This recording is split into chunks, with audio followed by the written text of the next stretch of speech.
This program features live coverage of an African safari and may include animal kills and carcasses. Viewer discretion is advised.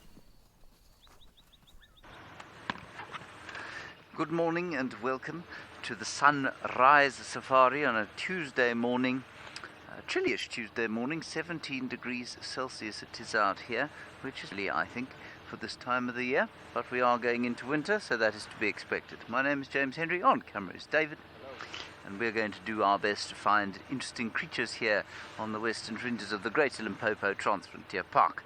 We're sitting at Djuma Private Game Reserve, which is on the western fringes, and we are joined, of course, by Trish, who is motoring about with Owen on the Vox. In the final control today is Natalie on the keys, Kirsten. This is just the team bringing you the show today, and we've got Taylor and Alex off at Eco Training's Karongwe camp, and I think it's probably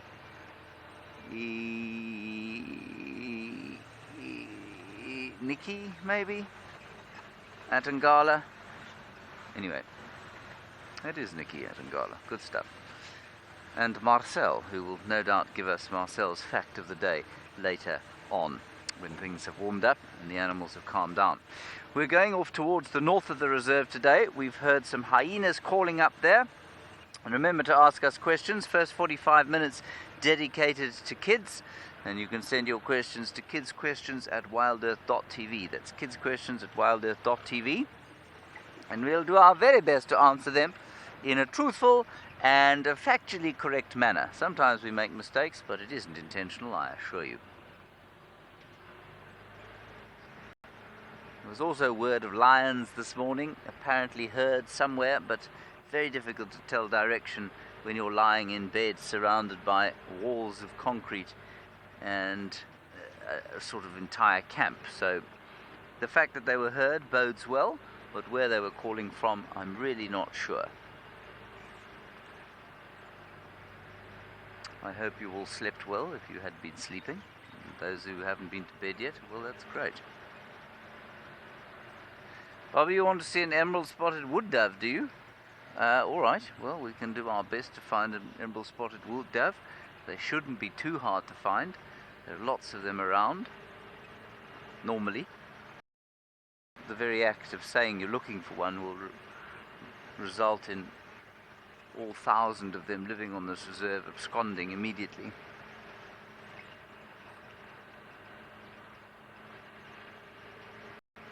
And I've just come up this way because there's some clearings, and often you're going to find something going on in the clearings in the mornings. Good. Let's go across to Trish. I think she's heading off to find a reptile, which is an odd thing to do in the morning.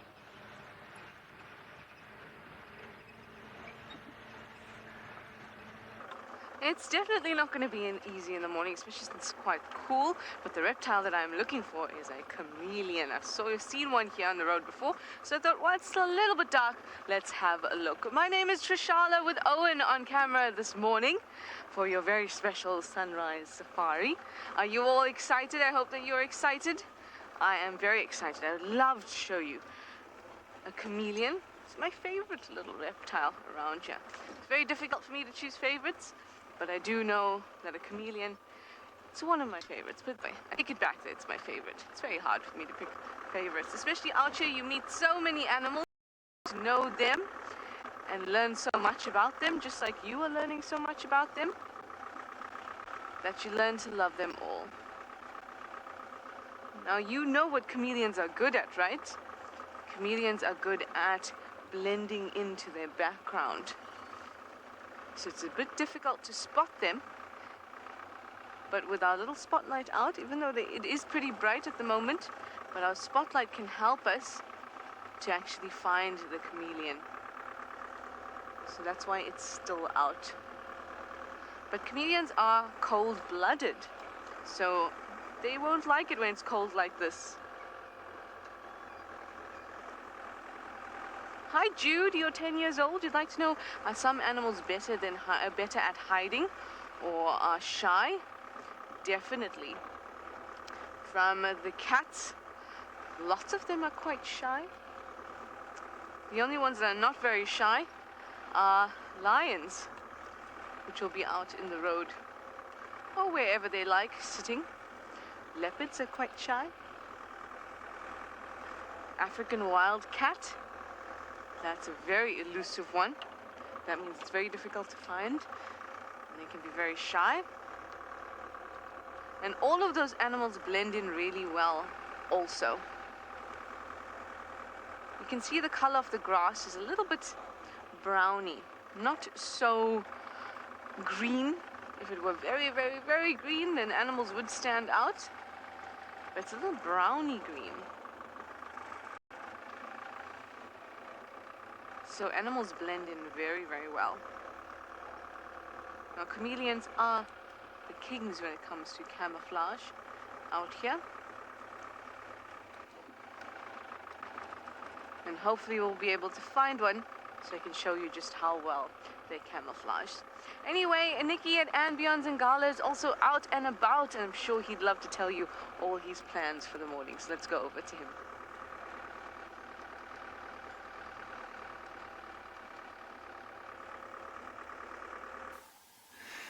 Good morning to all the kids that have tuned in. I'm Nikki at andBeyond Ngala, and with me with the camera is Marcel.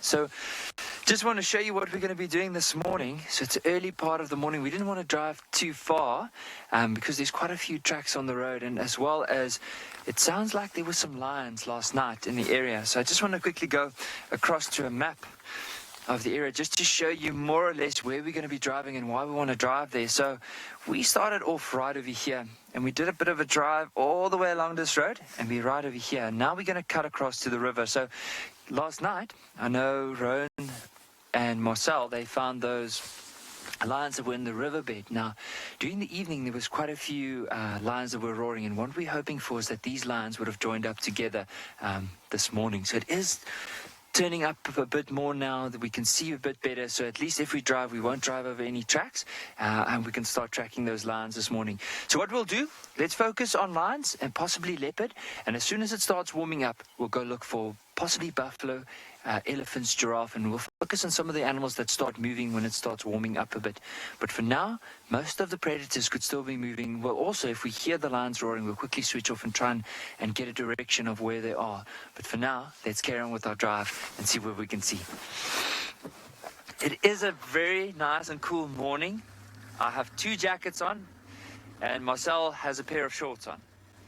So normally that brings us a lot of good luck.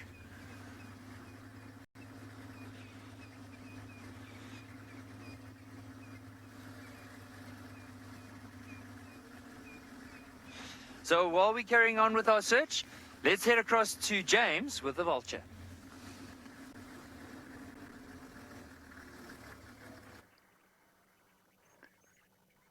The smells and sounds of this time of the morning are just the best.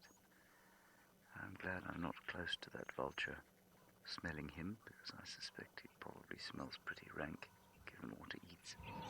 They're actually quite clean creatures, so maybe he's had a bath.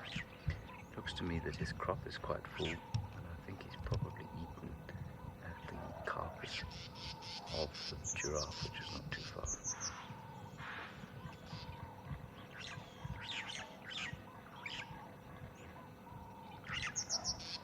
It smells like wet grass around where we're sitting. Doves are just starting to wake up.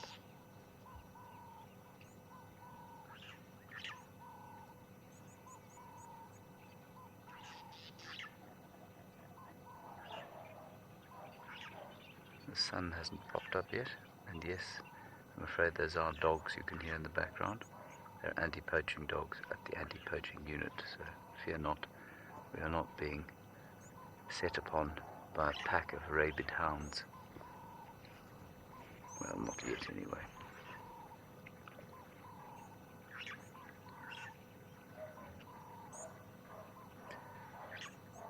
So this is a white-backed vulture, and he's just looking around the place.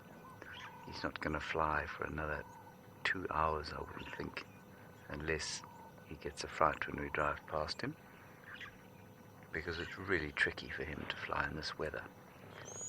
air is cold, heavy, and he really needs the warming air to effectively fly. He can fly now, but it's very energetically inefficient for him. That means it uses a lot of energy. Oh, and here goes his morning toilet. How fantastic.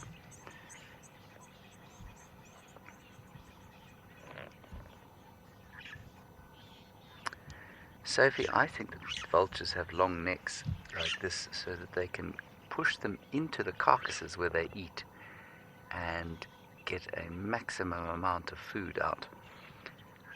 If it had a short neck, it would only be able to eat around the edges of the carcass and possibly then have to climb into it if it wanted to eat more. But often you'll find that vultures are at a carcass where there's a small opening for them to get through, and so that long neck helps them to really excavate deep inside without having to open too much of a big hole inside the carcass. So I think you'll find that's probably why they have long necks.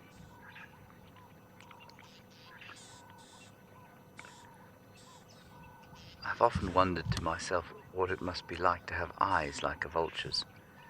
That vulture can see so far. And he's sitting up on that tree, high up, looking around as the world slowly becomes light again. And it must be just spectacular to be able to see like a vulture, I think.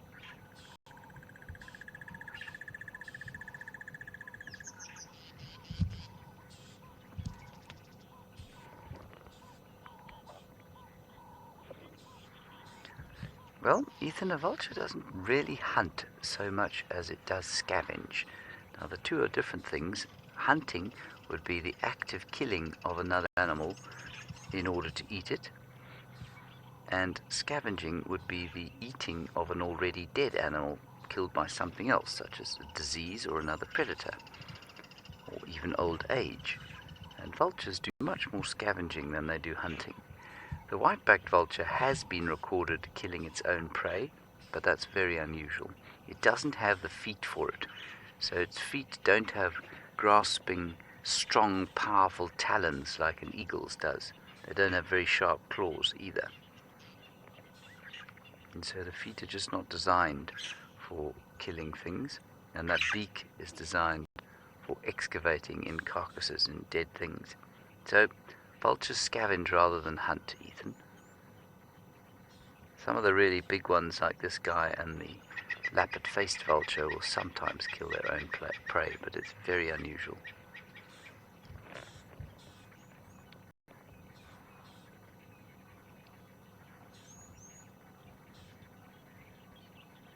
They do look a little bit sort of like harbingers of some sort of doom, but really they aren't, obviously. Patricia, you're all over India.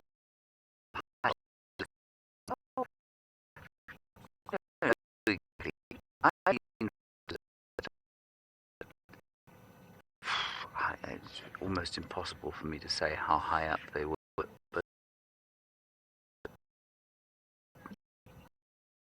must be close to up, and they're flying around. They're just a tiny speck up in the bright blue sky. There he goes. And maybe he's going to get some water now. It's strange for him to be flying now. You see, he can fly, but he's got to do quite a lot of flapping.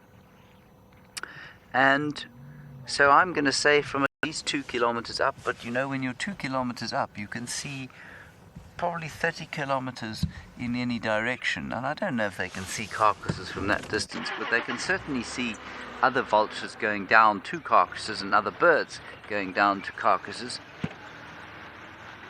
So it's difficult to say from exactly how high up, but I've definitely seen vultures at about 2 kilometers. And I know we've had the discussion probably a few years ago on what the record height of a vulture flying is. And maybe one of our viewers can give it to us. But I seem to remember that being around about 3 kilometers up, 3,000 meters. It may even be higher than that, I'm not sure. Right, we're heading off towards the north. I haven't heard any more roaring or whooping of hyenas, but maybe we'll be lucky. We go back to Trish. I don't know if she's been lucky with her reptile.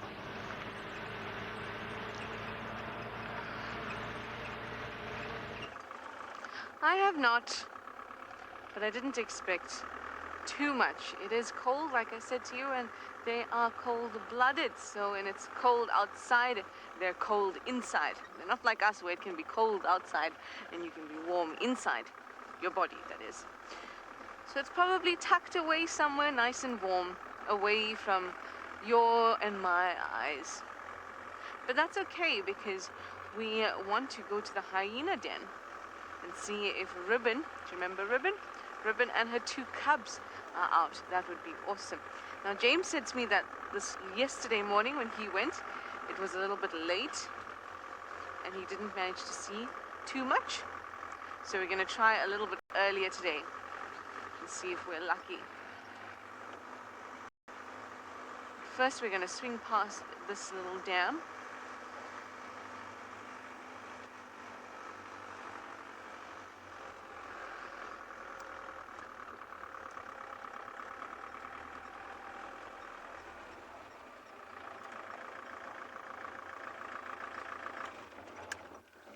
There we go. Hello, Ethan. You're 8 years old and you're from Singapore. You're saying that I was looking for a chameleon. So how many different types do we get? Here, in this particular reserve, we only get one. It's called a flat-necked chameleon. Then we also get in the country a dwarf chameleon as well, especially in KwaZulu-Natal. That's actually where I am from.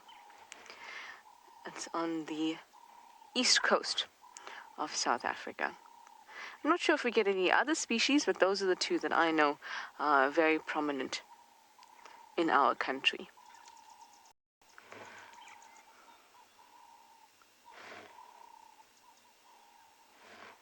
Hello, birdie. Looks like a little Burchell starling up there. Then we've also got some blacksmith lapwings down the bottom.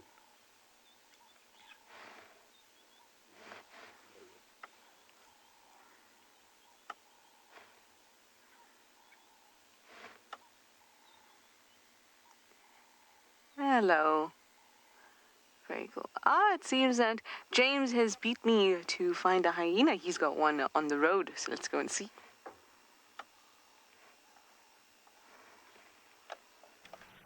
We've got 2 hyenas here, one of whom has just walked off the road, but here's a youngster. They look very fat, and I think they've been devouring something during the night, and I'm sure this is the one that I heard calling a little bit earlier. Don't know which 2 these are. That's a fat belly.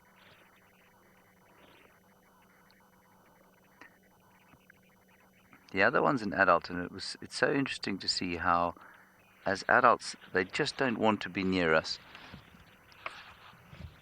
And the youngster came much closer, and is still much closer, and almost wants to come even closer still, but for the adult, which won't walk close to us. Just doing a bit of anal pasting there, I think. Possibly the morning toilet as well, which will be a foulness second to very few.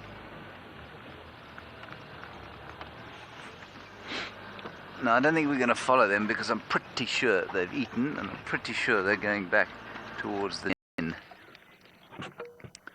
or to wherever they're going to rest for the day.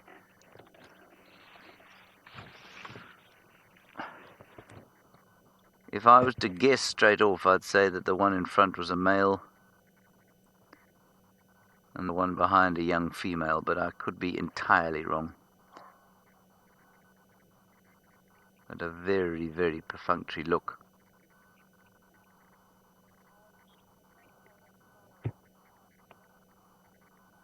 So that first one is Sutu, in fact the one behind now, and that is a female, if I'm not grossly mistaken. And Ntima, I think, is Ntima male or female? Can't remember. Could be a female. So fat. I wonder who they pilfered from last night. The two of them had a great time. Ooh, and here's one with a piece of impala coming running past. That's the floppy-eared one that was at the den last night. Or yesterday morning, sorry. Don't know who that is.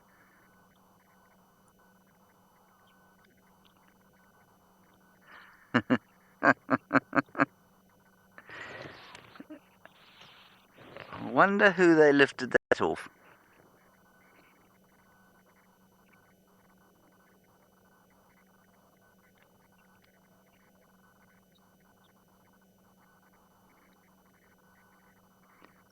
I'm not going to follow them because they're just going to keep on going down the road and will probably just sort of try and get further and further ahead of us. We'll maybe try for one more. Oh no, here's another one coming. Yeah, and Tima's female. So the first one was a female. There's another vulture there. Something's gone on here during the night. I wonder if it isn't wild dogs that killed early this morning.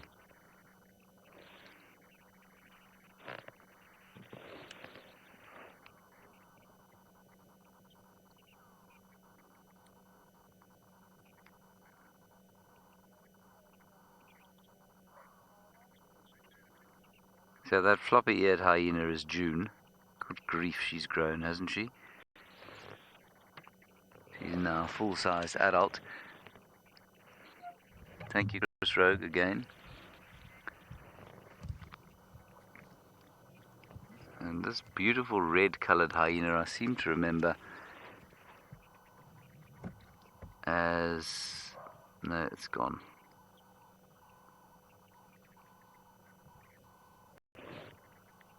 The male leopard calling just north of us. I'm going to move. I think he's at the dam.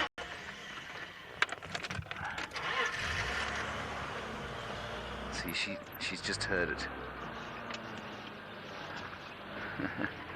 Wow, what a beautiful start. I think this male leopard is calling from the dam wall over here. It's not on Djuma, but we may just get a view. Maybe they stole this from him. There's an impala over there. Looked like they came from this dam area.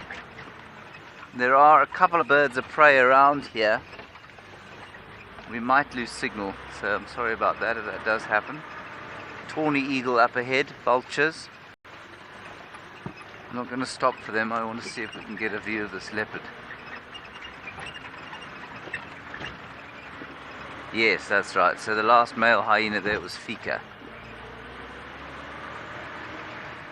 Now, there's an impala lying down at the dam here, so I don't think that there's a huge amount of trouble going on this end. Well, certainly not close to the water anyway.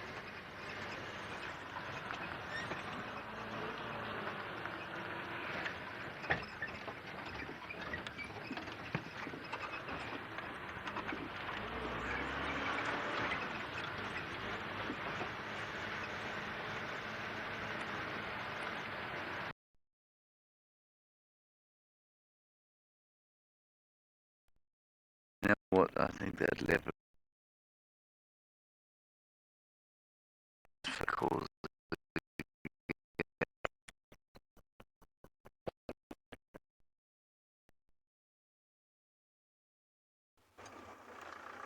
Sorry, guys. Instead, even though we've lost, I think it was James. Was it James? Briefly, we do have a really nice sunrise to show you.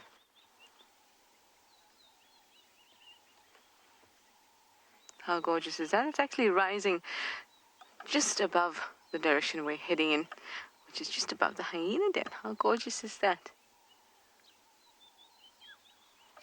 Very, very pretty. Now, James saw two hyenas that we're familiar with, Ntima and Sutu. I wonder if they both will come down to the den. That would be awesome.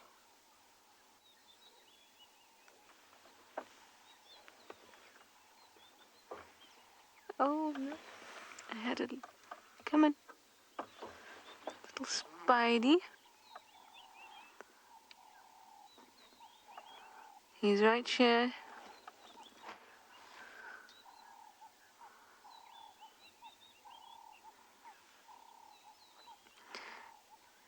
Ethan, in Singapore, what is the temperature? It's 18 degrees Celsius and 62 degrees Fahrenheit. Look, Ethan, I have for you a little friend. It's a tiny little spider that is being very defensive at the moment because I picked him up. Come on, you can open up.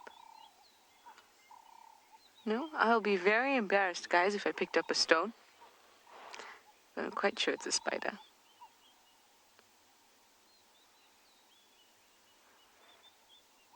Hello, friend? Doesn't want to be my friend.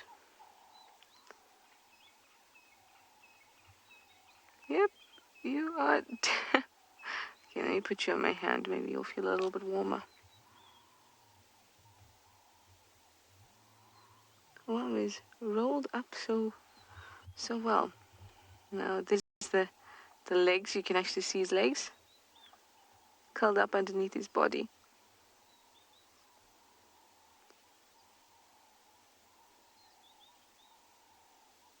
You know, you're welcome to walk around my hand. No? Okay. This guy's scared. Let's put him back.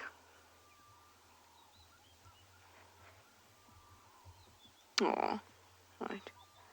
How about we leave you here, and you can watch the drive. That's where I'll put the spider. You'll be my co-host. Okay, let's go down to the hyena den. It's right around the corner here.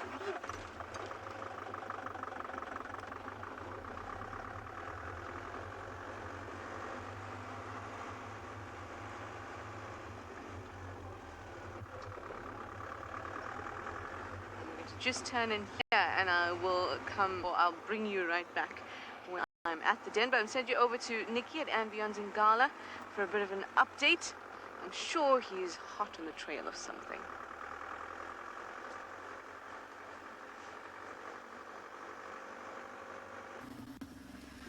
So we just crossed into the riverbed and we're now going to follow the riverbed to see if there's any signs of these lions.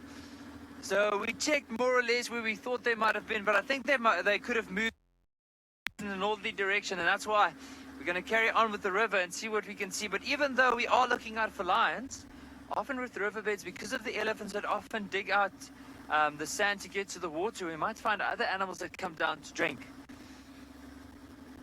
And also leopard sometimes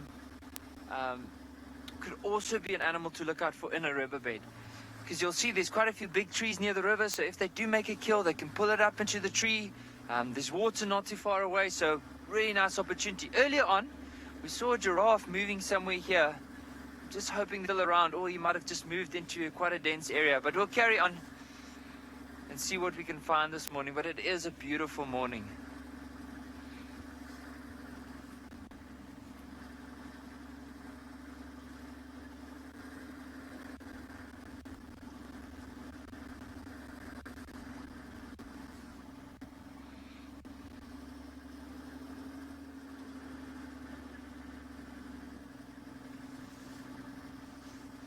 Caitlin, age 11 from the USA, you asked a really good question. What would be my favorite bird? Now, my favorite bird, I would say here at andBeyond in Ngala, would probably be a lilac-breasted roller. That will be my absolute favorite bird here. Now, I don't know if you've ever seen the lilac-breasted roller, but I just quickly wanted to, I'll use this little map we have here with our starboards, or, you know what, there's actually a better one I can quickly use just to go show you how the lilac-breasted roller looks like. But if we do find it, I will definitely point it out. So there's actually two that I really enjoy. So the southern carmine bee-eater, which is this one up here, and then the lilac-breasted roller with that bit of white, quite a lot of blue, and then these two blue feathers at the back. It's a really nice bird to see. So hopefully we'll keep a good lookout and see if we can find any. Well, the southern carmine bee-eater is a migratory bird, so it has moved a bit more north from where we are. However, the lilac-breasted roller is the one that we are going to be looking out for. So bear that in mind. We'll keep a good lookout. Especially, we won't really see them here in the river because they prefer areas where there's a bit of grass, and especially where there's other animals like wildebeest and zebra that moves, because as they move, they disturb the grass, they might go and catch. If we do move into a more open area and there's a lot more grass, we will be looking out for them.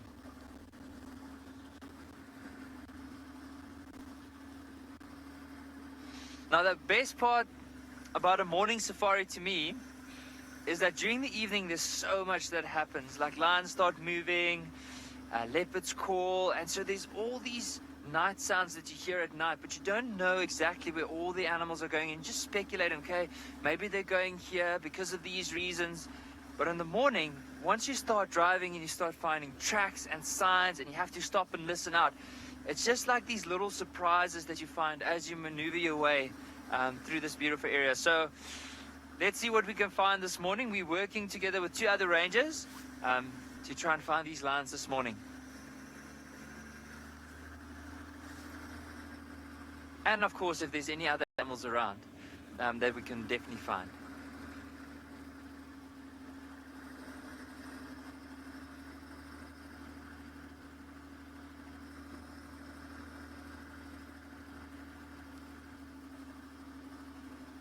So while we're carrying on, we're going to head across to Taylor for her introduction.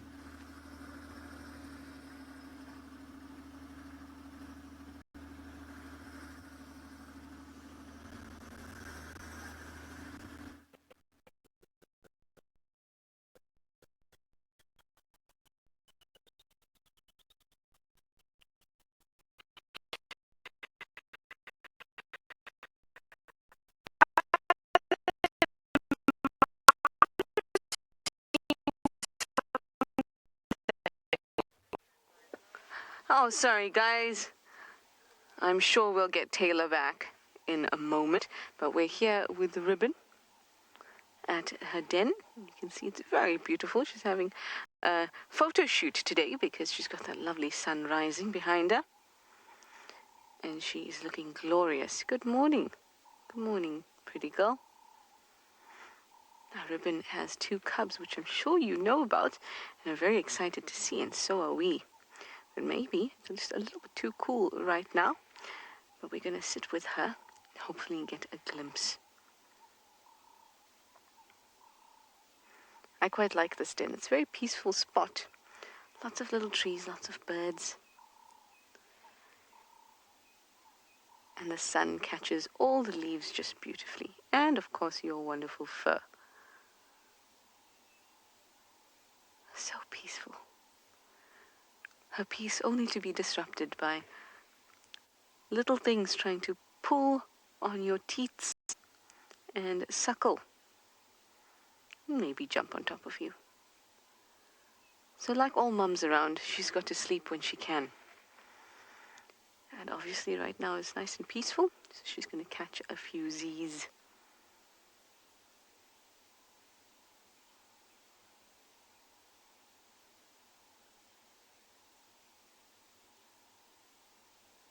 Isn't that relaxing? Oh, here's one of the birds I told you hang about this place. It's the emerald spotted wood dove right at the bottom.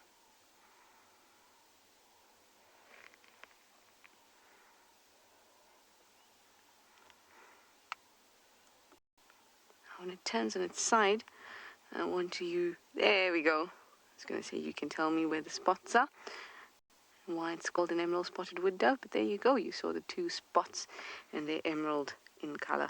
Very nice.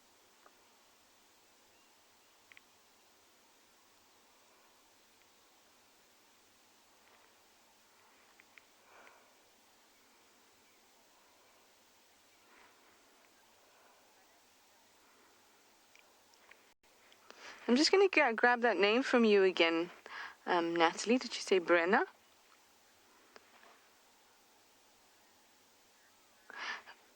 Hi, Brenna.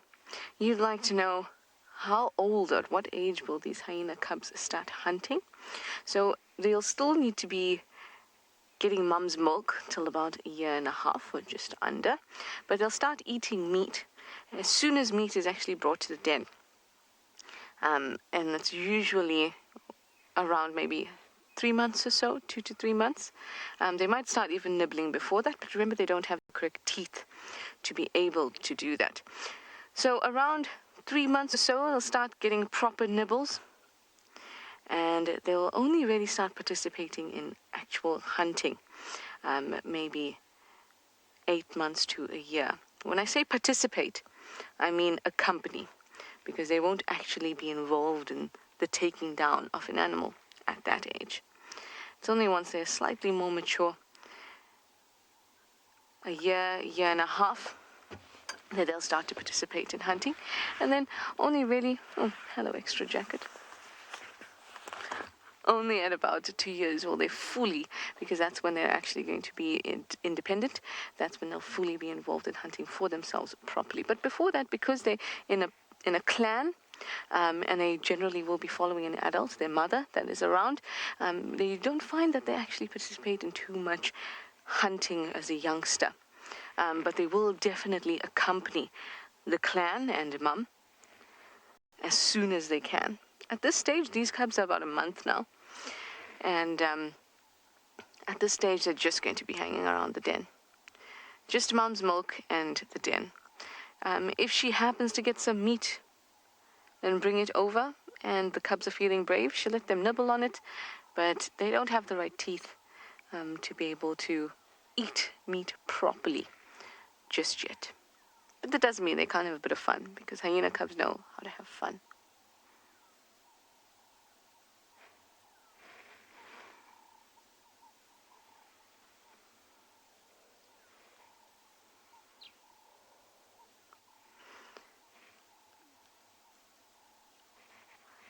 Hey Letitia, was it Letitia in India? You're 10 years old. You'd like to know, why do hyenas eat skin? Now we can actually hear a leopard sawing in the distance, but that's the same one James is following up on. But that's very promising. So you wanted to know, why do hyenas eat skin? Hyenas eat everything that's left over. So there are different jobs out in the wild. Some animals eat grass, some animals eat leaves, some animals eat meat, some animals eat the skin and sinew and other meaty bits between ribs, like vultures. Very specific jobs. And some animals eat leftovers, some animals eat bones. There's lots and lots of different jobs out in the bush.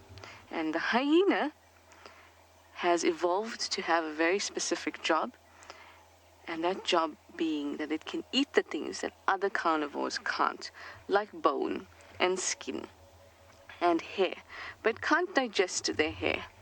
But it can digest bone and skin, and that's something that other animals can't do very well. And when we talk about skin, we're more talking about the thick hide type of skin that you would have seen the hyenas with yesterday morning, I think. They will be able to eat that and digest that, where other animals will not be able to. Let me just chat to James quick. Standing by. Trish, the sawing we originally had is way north in Vulture. Confirm where your sawing is coming from. Our sawing was northeast. Copy. So if you were to have a wild guess, where would you say?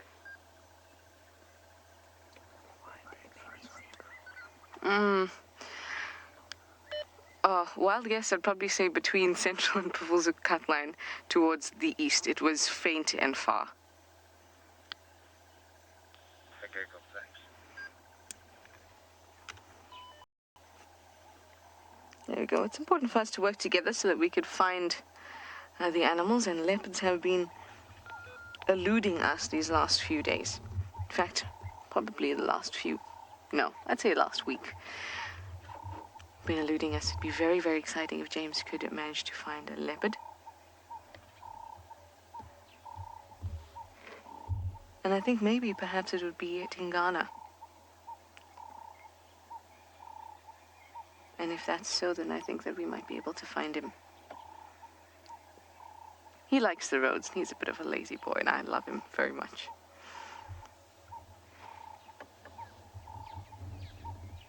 Now we're chatting about the diet of them. and their jobs. Hi, Sophie, you're 10 years old and you're from New Zealand. You'd like to know how long a hyena is pregnant for? They're only pregnant for about 90 days. 90 to 100 days. And that's all, which is quite impressive. Because after that, they give birth to these little things that we're hoping will come out soon. And these little things have their eyes open and they have teeth already. So isn't that impressive, what they can do in 3 months? We don't have teeth when we're born, and we're born after 9 months.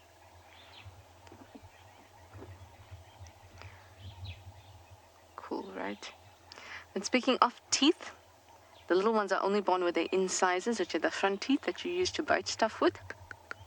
And your canines, which are those ones that make you look like a vampire. They're only born with those teeth. So they only have the teeth at the back that you can use to grind and crush bone. And that's the type of teeth you would need if you wanted to, say, eat skin, as we were talking about earlier, or eat bone. Those teeth only come out around 12 to 15 months.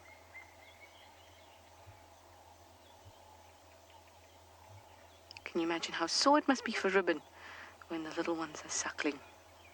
Eee. I think it must be very sore. But it's starting to warm up just a little, which I'm very, very glad about. And hopefully that'll mean that the little cubs will decide to come out soon.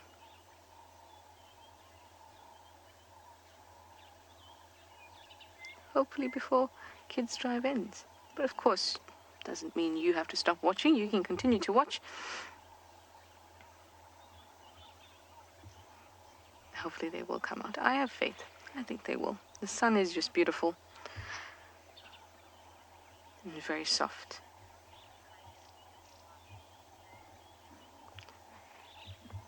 Ravi, you're 10 years old and you're from New Zealand.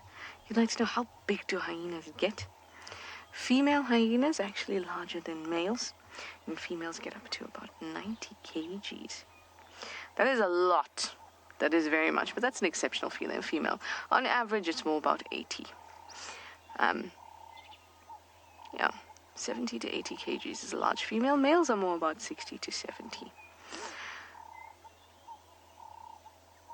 And they're quite solid creatures. They really are. If a hyena to run into you while you're standing about not paying attention, obviously, it'll break your legs if you're running at you. At least in my opinion, that's what I think. Also, I've had a hyena run at me before, and I felt like my legs were going to be broken. Luckily, they were not. Oh, I see a warthog. Hopefully, it's going to come round the bend. Here it comes.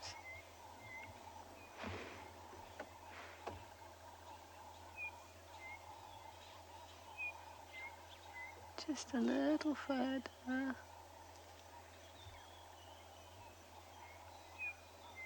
So the warthog is behind the mound and can't see a Ribbon. And Ribbon can't see it. Oh, there it comes, there it comes. Oh, Ribbon's just seen it. Ribbon's run. Oh, that is interesting.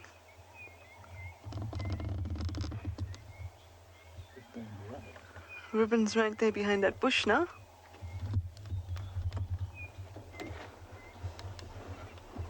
Just there, yep.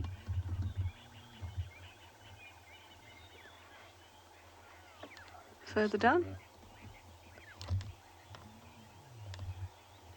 Just behind there, please. There you can see her spots. That warthog chased Ribbon. From a distance, too. Pretty cool. All right, well, I'm going to continue to watch the standoff.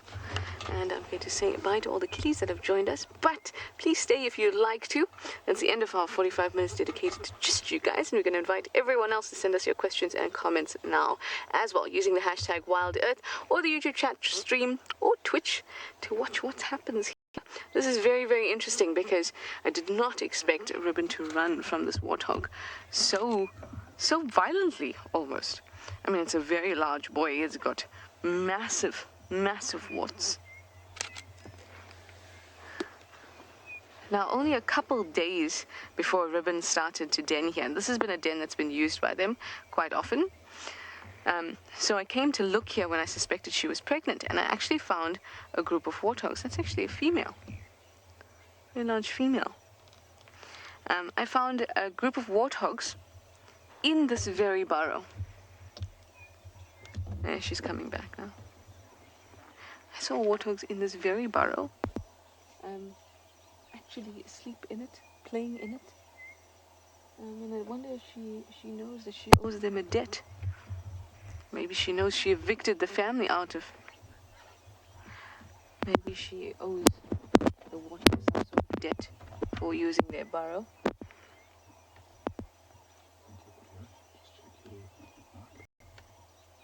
Hello, can you hear me? Can you hear me? That's grand ahead. Really? Okay, I'm just going to turn it on and off.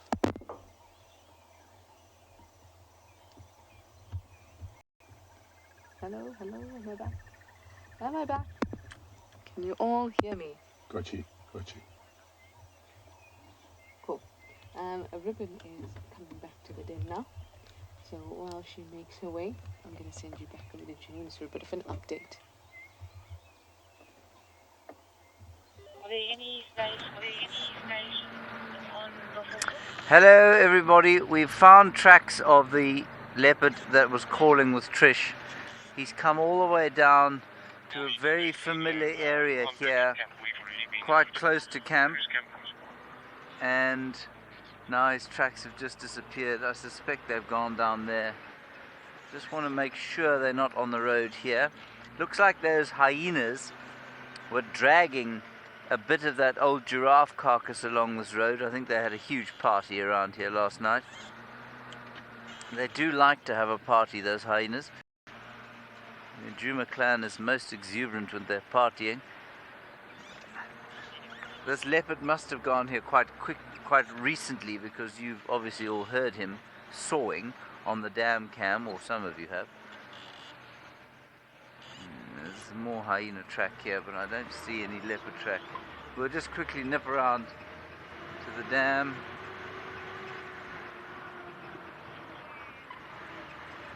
But I suspect he's gone the other way.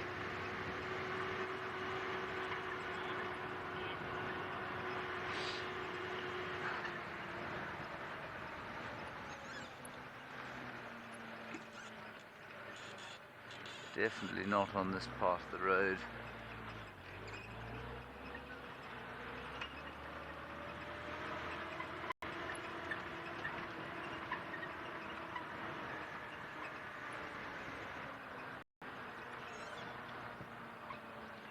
Right, well everybody keep your eyes on the dam cam and make sure a leopard doesn't pitch up, and if it does, make sure to let me know. But I don't think the tracks have come this way. I think they've gone the other way. So we'll turn quickly.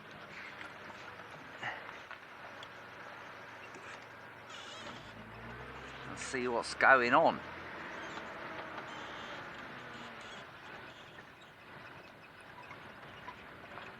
Yeah, it's here. So it's just at the last junction. And the original leopard that we heard is definitely not the same one, because the first one was way north. We heard it call again, and it was way north of our boundary. So I don't know where, and I'm not sure where those hyenas came from, but something killed an impala, and those hyenas on their party relieved whoever it was of that impala, unless they killed it themselves.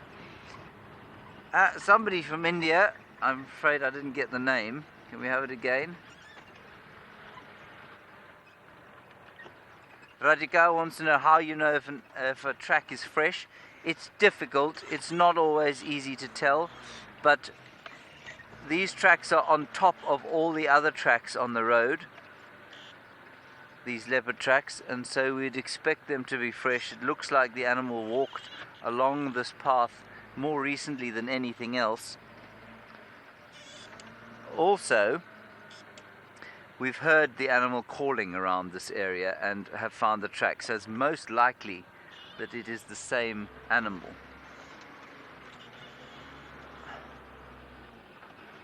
Where is this cat? It cannot be too far away from us because we heard it calling close by.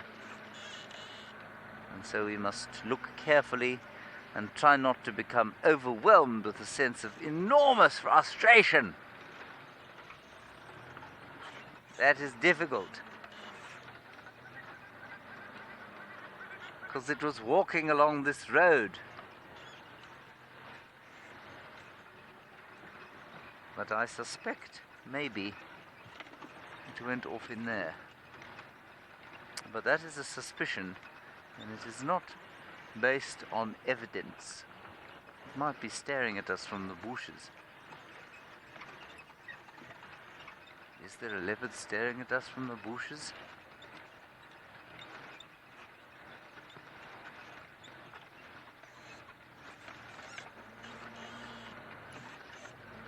I know this can be a deeply frustrating process, especially if you're not actually here doing it, but it is sometimes the only way to find a leopard.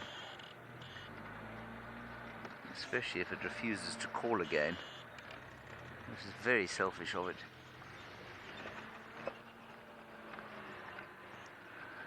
Alright, let's go to Nikki, get an update from Ngala, and I'll figure out, or I will do my level best to try and figure out what's going on in this part of the world.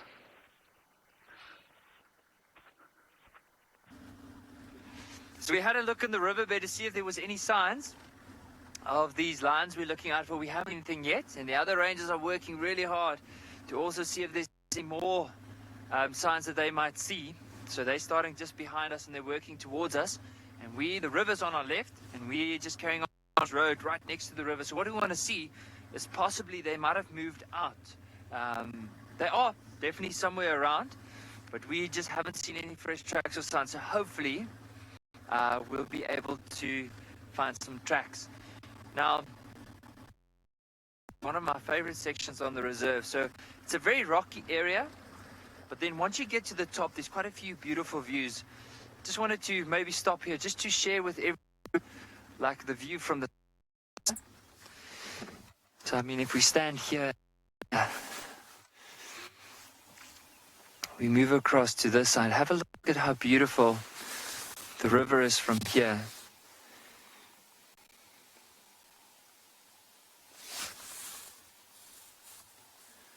So it is really special. And the thing is, once you start driving along here, there's quite a few areas where you can actually look down into the river. So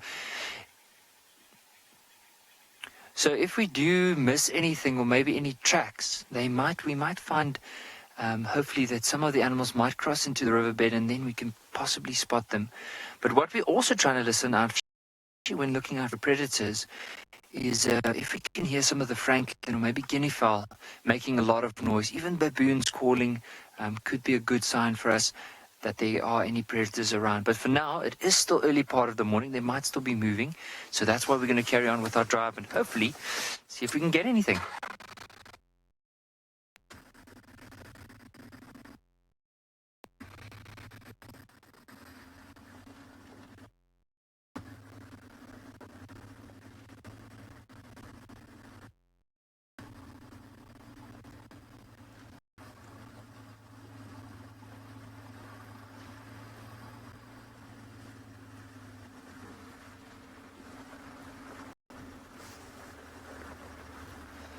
Jessica, age 8 from Somerset West, you asked a very good question. How many lions are there in the park?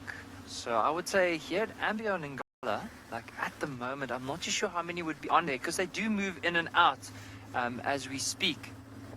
But within the greater area, there will be close to 2,000 at least that you'll find in the greater area. But at the moment, the ones that we are looking out for, so there were 2 males yesterday with a female, the ones that Rowan saw last night, and I think in the morning as well. Now, those 3 are part of the bigger pride, that Birmingham pride that has the 2 white lions in it. And when they're all together, and let's say if the subadult was there as well, there could be close to 17 lions. But then also there's other prides as well that might cross in. So what we're trying to do is, this is our plan. So if we don't find any tracks or signs of these lions this morning, we're going to head in a completely different part of the reserve. I don't think we've been there yet with the camera, just to go explore another area and then see what else we can find. You just never know. I mean, the bush is so unpredictable, but I think that's what makes it so amazing, because around each and every corner you just don't know what you're going to find. And as Marcel says, we have this little saying amongst ourselves: if we don't spot any stumps, we say we risk it for the biscuit.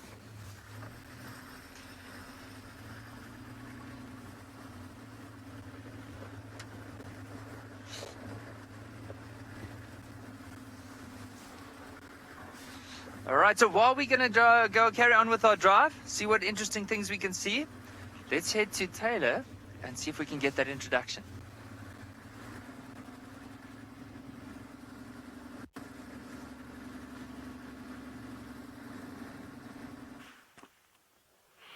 Good morning, everybody. My name is Taylor, as Nikki said, and on camera with me today is Alex, and we are on Karongwe Private Game Reserve, where we have been looking for lions for most of the morning.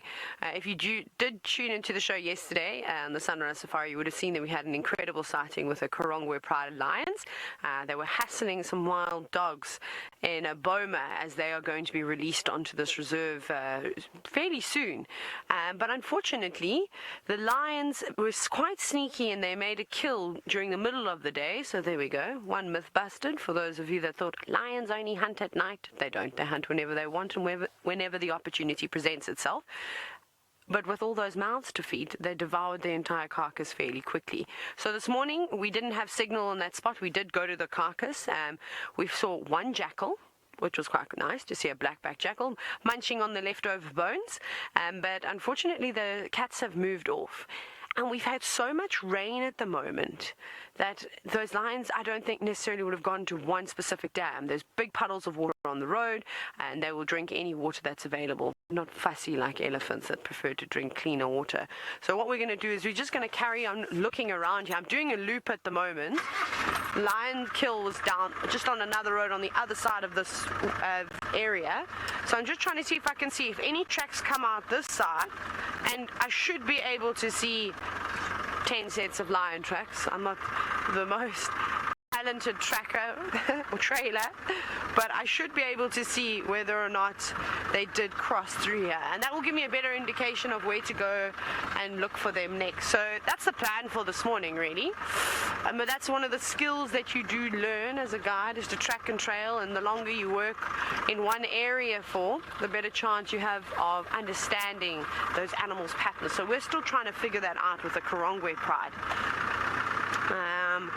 Yeah, but it's been nice. We saw a leopard. Forgot to tell you. I'll tell you about the leopard in a minute. We'll have a look at this impala, and then I'll tell you about the leopard, and you just see where this impala is going to go. Michael B, no, I suppose there's no real difference between the word track and spoor. I think it's much of the same thing.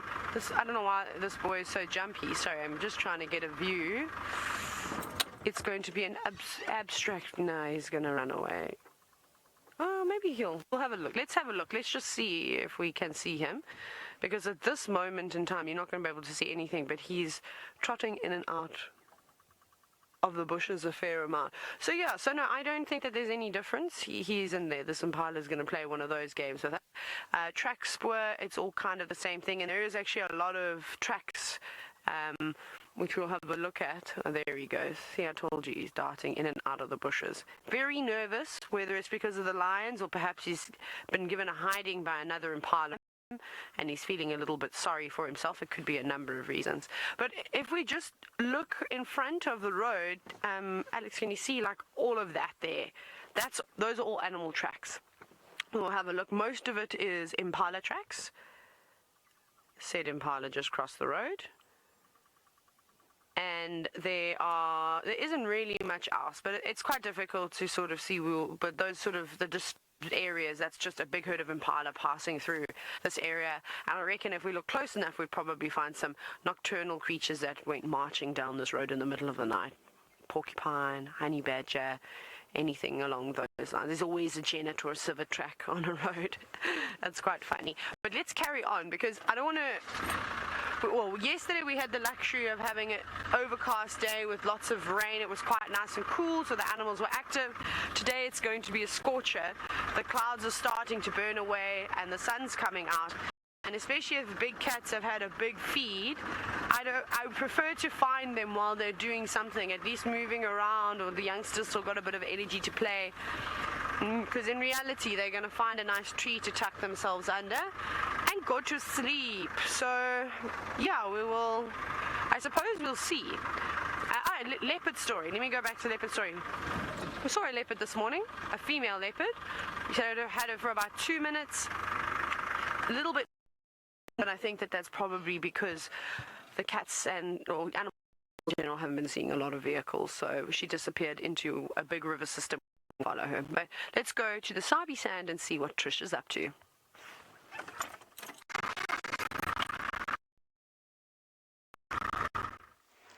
I am watching Ribbon, who's a little bit nervous this morning. Maybe the Warthog gave her a bit of a jolt, and now there's some Franklins that were scrambling around the den that have also been giving her a bit of a jolt every time they move around. Now, what do you see?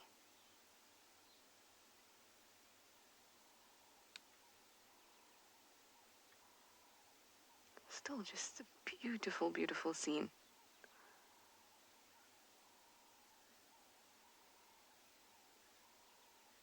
I can hear something.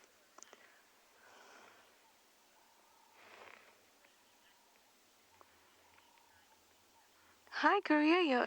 You're 9 years old and you're from India. You'd like to know what is the most lazy animal out here? Lions are pretty lazy during the day, at least.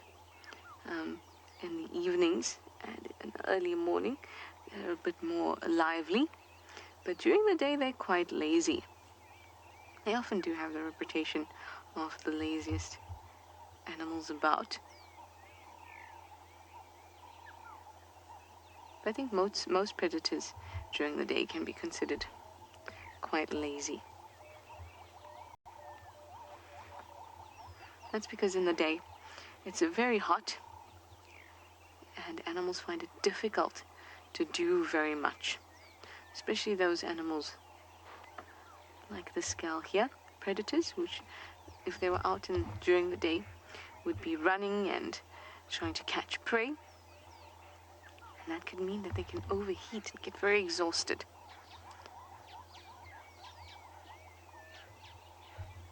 So most predators tend to be a little lazy in the day. Yes, I say a little, Ribbon, because I don't want to offend you, but probably quite a lot.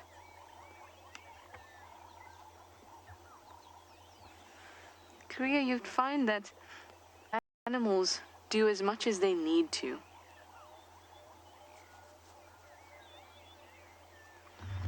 I'm going to grab that question from you again, Natalie. I know it was from Erica. Hi, Erica.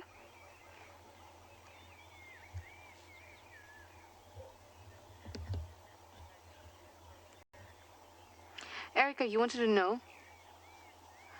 Okay, we're going to chat to you when we get back, Erica, because I did get your question, but I'll send it over to James, who's got some hyena.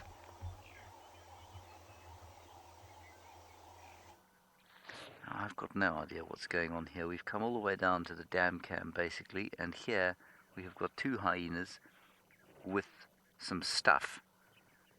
Now, is this possibly the same 2 we had earlier? Sutu and Tima.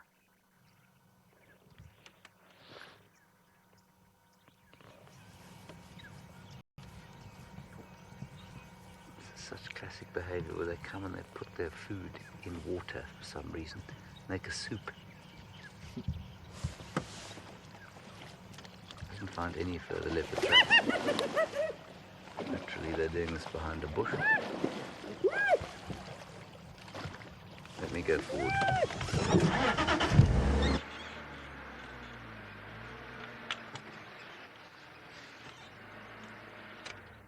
Now, I don't know what this is.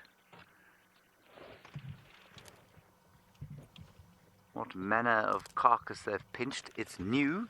It's not an old carcass at all. Definitely not a bit of that giraffe. Could be the same bit of carcass or the same animal that fur came from. The June came running by with. Okay, so these are not the same. This is Tsaka and Swazi. Unbelievable. Trish Rogue. Masterful identification of the animals.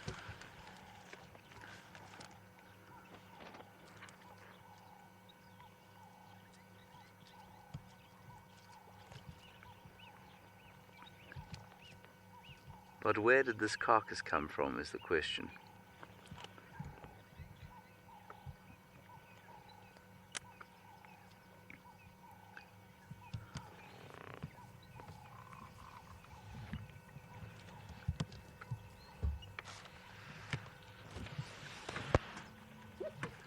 Let's go back. Come forward, maybe.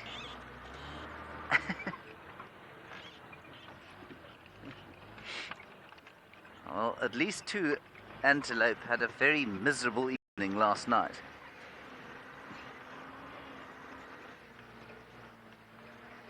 We'll pop up onto the clearings outside the camp shortly.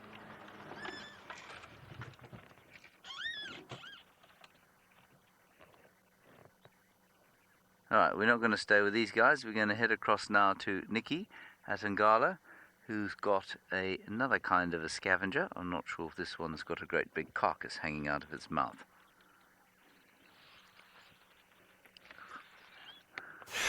Alright, now everyone is having a look at like, where's this jackal? He actually just ran in behind the bush. Look, we just want to quickly go back. Let's just see if he's still around. Oh, there we go. You'll see him now. There's a little bush and he's just there. He goes.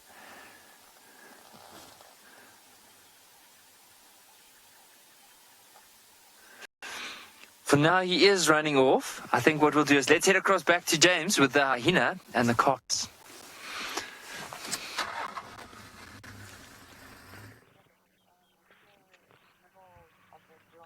Alright, so we're back live now here. Just trying to turn the radio off. My blankie.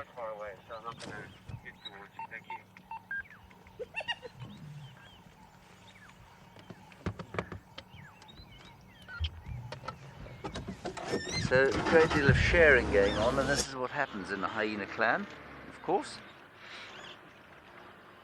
Just keeping an eye out to see if a spotted kitty doesn't pitch up, especially given the noise here.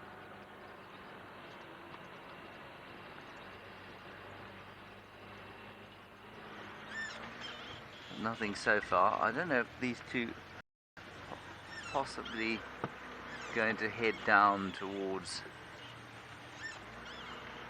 the den.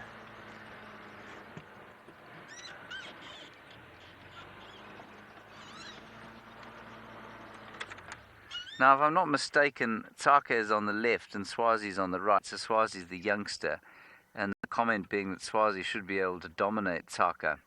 That's not happening here.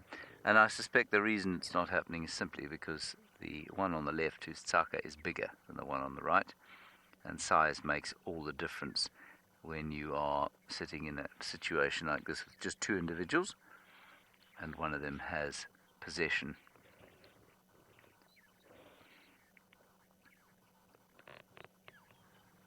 But the very fact that Swazi is prepared to engage with the bigger hyena indicates perhaps a slightly higher social rank.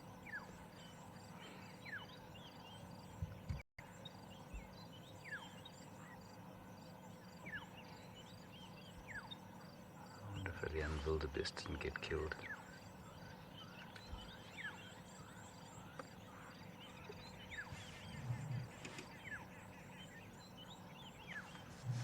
I've got no idea where these guys have come from. Let's follow them briefly, but then I think we must go and look in the direction that they came from and try and find the predator that made the kill. And I seriously doubt it was these two. reprobates. They look like reprobates, don't they? I always used to say in the Mara when we found them from the balloon that they looked like wassailers coming back from a nightclub as they headed back towards the natal den. Yeah, and they're going to go, I suspect they'll go and find some shade and devour it there. There we go. Yeah, I'm going to try and follow them through there. Unlikely that that'll make its way back to the den. We're not too far from the den, but it's unlikely that it'll make it back there. Good. Well, that was exciting. Let's just go and pop up onto those clearings and see if we can't spot where they came from. Could be a wild dog kill. It's unlikely. I mean, I feel like we would have heard that. Could be a leopard kill, although that thing looks so mangled that it looks like more predators than the leopard have had a go at it.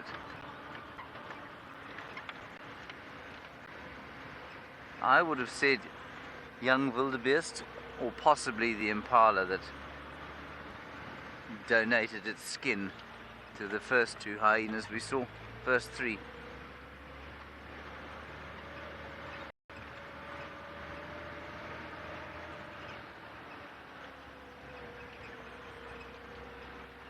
Keep an eye out on the water there for the arrival of a leopard.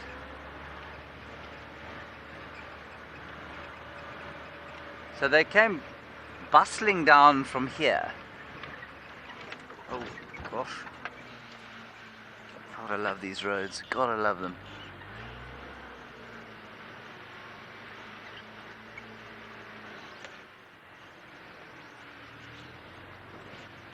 There's a very, very thick tree there.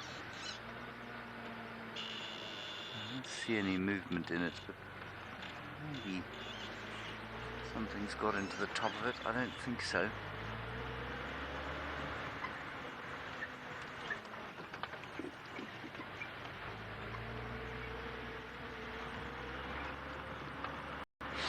Well, yes, exactly, tiger cub, and that's precisely why I don't think she's going to go back to the den.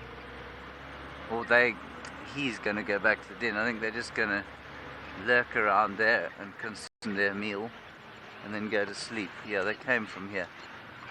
You can see their tracks coming from here.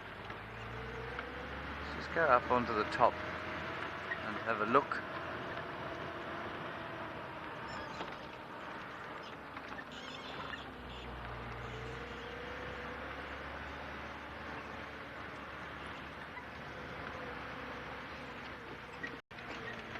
I'm pretty sure they didn't hunt that thing themselves. And it could easily have come all the way from Buffelshoek, which is the reserve north of us.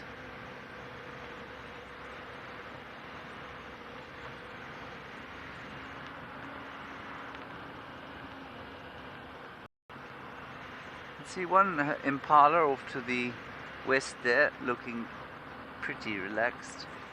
It's grazing.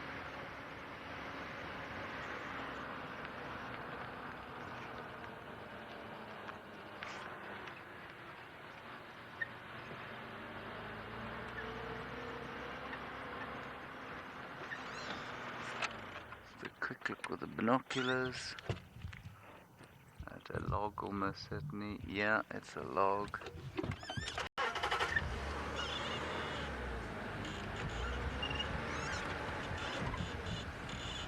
Hyena tracks all over.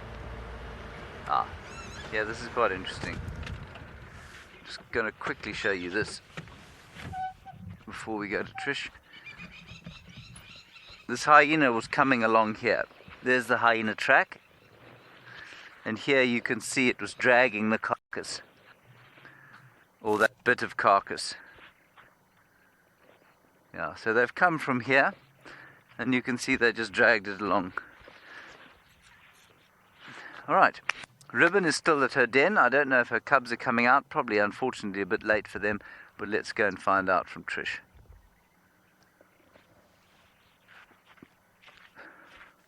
I think you're right. I think that these cubs are safely and silently tucked away in the warmth of that mound. And I don't think we're going to be lucky this morning. So I'm going to leave her after this segment and go have a drive around the west. See what we can find. I feel like she knows everyone else is eating and she's not getting to. Of course she doesn't know that. She, being the matriarch, would be the first, if she ever caught any sign of someone eating, someone whooping, and she sensed that there was food around, she would be the first there. I suspect she might have eaten a little bit, but she could definitely gorge herself some more. Now, hyenas don't share very well. So, especially if the males, if they manage to catch something or scavenge something, they will eat as much as they can before somebody else realizes that they've gotten food. I remember having tlalamba and fika once. It was quite interesting. Ethan, you'd like to know if hyenas only attack the injured or ill in a group? No. In fact, most animals prefer, obviously, to go to approach or to attack those that are most vulnerable, just because it means that they're not wasting their energy on a healthy individual. And so hyenas are no different. When they hunt, they obviously prefer to take either the young, the injured or ill, vulnerable animals. But those are not as common as you would think. So a lot of the time, they will just hunt the animals that are most, or give them the best opportunity. And there are francolins all around the mound. Now, I had a question from Erica earlier. I think she was a kid, one of our lovely kiddies that were joining us. And then we were cut short by exciting stuff with James. I'm not sure what the question was. Natalie may be able to help me.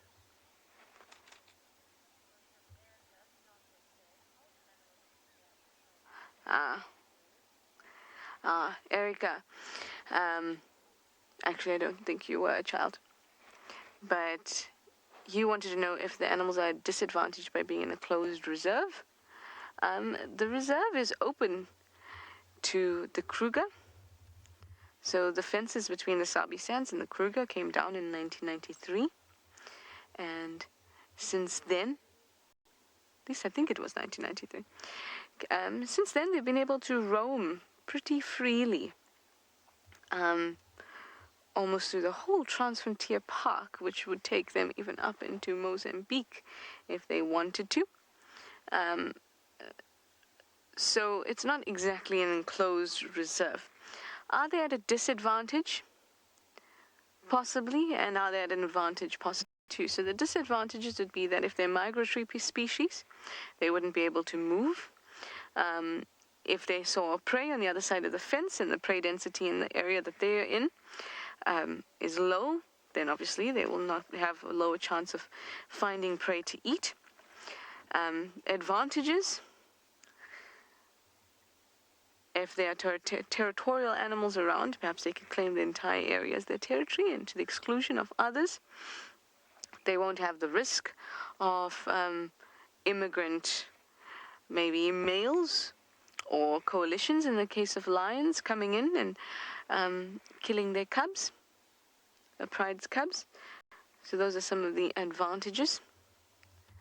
But then also it disrupts the natural flow of things. It sort of becomes a little mini planet on its own, in that it will actually, things might move around within that area and within a fenced area, but it just becomes a little microcosm, and it's not really, might not be a true reflection of what goes on in the actual world. In terms of prey densities, predator densities, migratory patterns, Things as simple as whether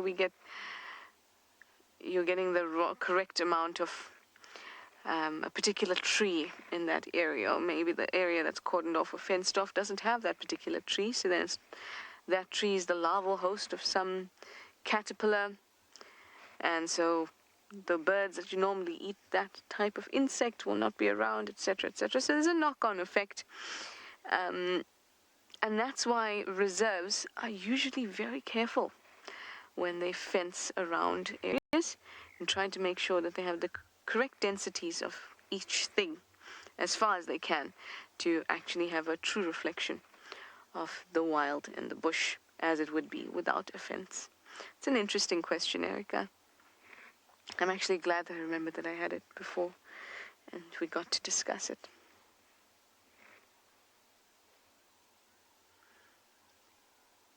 Okay, Ribbon. I think that as your little ones grow, they'll be venturing out all the time, and you are going to be quite irritated with them. I'm going to get you groaning all the time, so you take advantage of this peaceful time when you can relax. Impala's going crazy in the background, can you hear?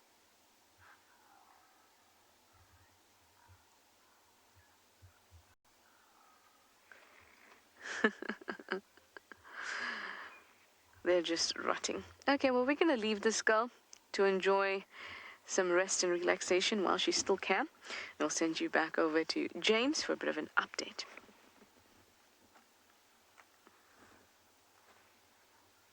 Yeah, we have got a very weird situation going on here.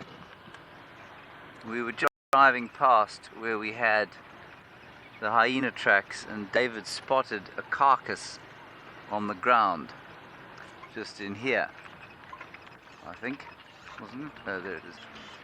And so we got excited, obviously, but it's not the same carcass that rib cage and spine came from. This is a totally intact, just about carcass of an impala ram. I got out because there are no predators around it to have a look. Gave it a bit of a prod with my foot, and it's stiff as a board, so it's been dead for a little while. And the only bit that's been eaten is a section down below, the sensitive bits there. So, you know, all the private parts have been taken away.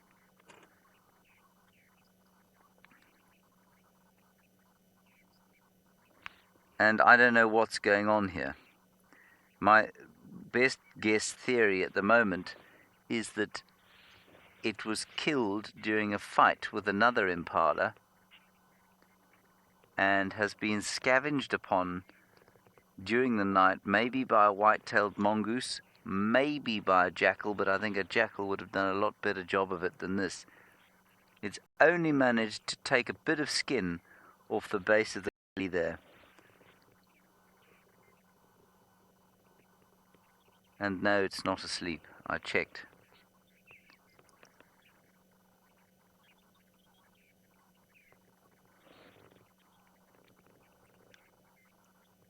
Now, given that there's nothing around here, I'm going to go up to it and I'm just going to show you. I mean, we had done a thorough search of the area. It's possible there was a predator here and those two hyenas running past made it duck off somewhere. But you can see it's stiff as a board, and it's had its sensitive bits chewed off. But you can also see that that's definitely not a predator with a great big fat mouth.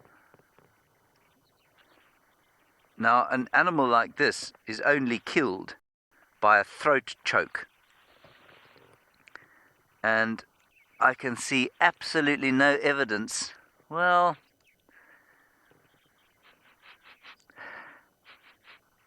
it also doesn't smell so fly, so I don't know. I mean, this couldn't have been here yesterday. It would have disappeared during the night.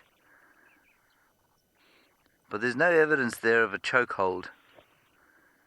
So I don't know if its neck didn't break during my best guess is its neck broke during a fight. There is blood on the front feet. Quite a lot, actually. You know what, let me just flip it over quickly. Sorry if this is a bit gross, everyone. And I will wash my hands afterwards.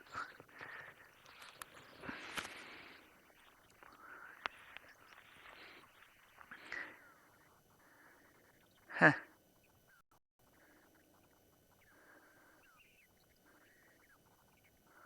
Very interesting.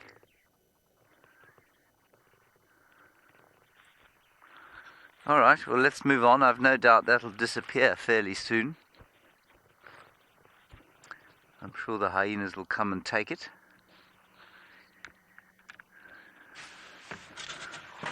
Eventually. I wonder where the nasty ram that killed it is. Probably feeling bad somewhere. They're not really killers, impalas. Alright, let's go back down towards the waterhole. Have a look at the grebes. No, Troon, I don't. Well, it's possible a snake killed it, but I think it's highly unlikely, Troon.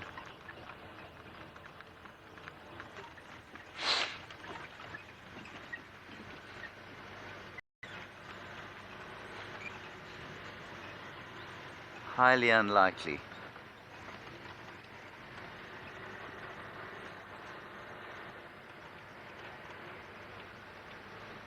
Good.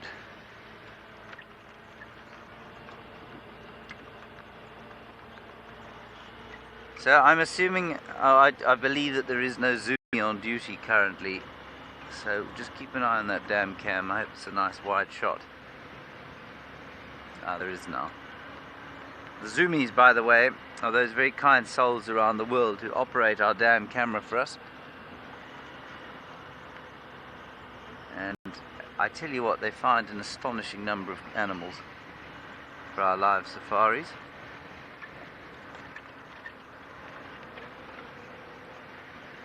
Yes, thank you. I will wash my hands as soon as I can. I will also avoid touching my face. You know, I didn't touch the flesh of the impala. I only touched the hard bits. And so, you know, I'm not worried. Again, I will wash them, don't worry. And if you are a young viewer, don't go handling carcasses, especially in areas where there could be disease. Yes, Sean, I did compromise the crime scene, but as the lead detective, I didn't really mind compromising the crime scene. I'd evaluated it beforehand.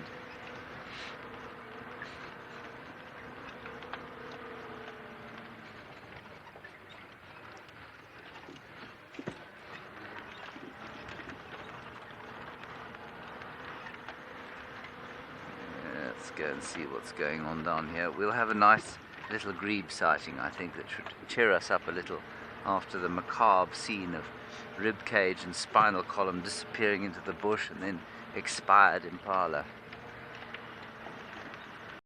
Alright, let's go across to Eco Training's Karongwe camp, where Taylor has managed to find herself some signal.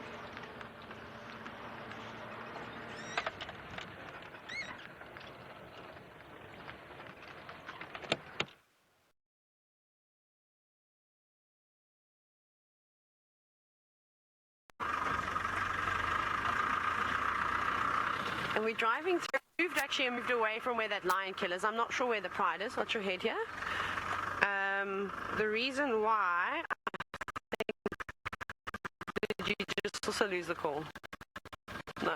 I think I maybe have lost the call, but it's all good. So basically, that female leopard, I think she crossed the Kuvunyami River, which is one of the big river systems on Karongwe, and then she crossed around here.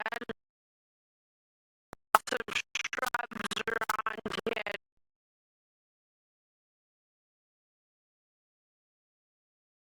Something. And when we did get a quick glimpse of her... Sorry, guys.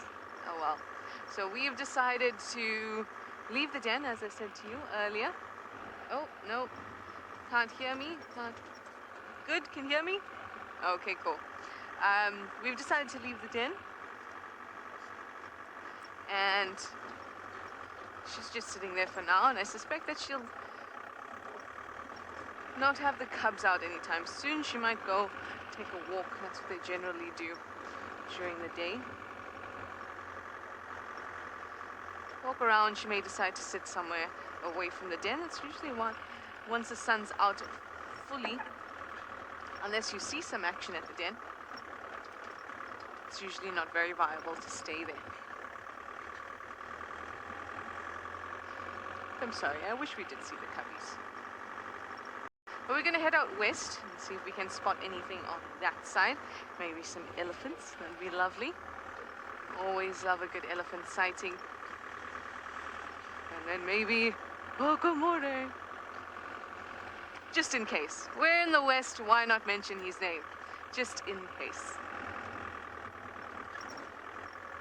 I haven't seen him, so I really want to. I haven't seen him in a while, that is. I used to get some really awesome sightings with him. Oh, got some Senegal lapwing. Oh, there's one right here.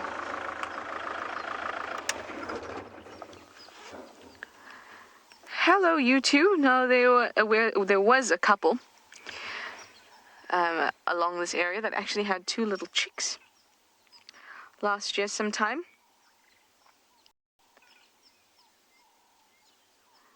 But I wonder if they have survived. They're tiny little things. Very cute, tiny little things. Apparently they are monogamous, so they will stay together for a breeding season. So perhaps these two are still seeing each other. The other one's just gone further down. And the sexes are generally alike, so it's difficult to tell who's who.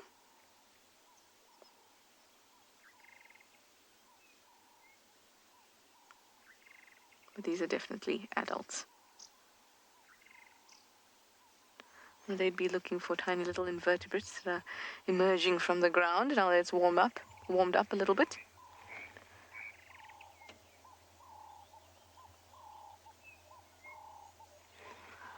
Gorgeous little things.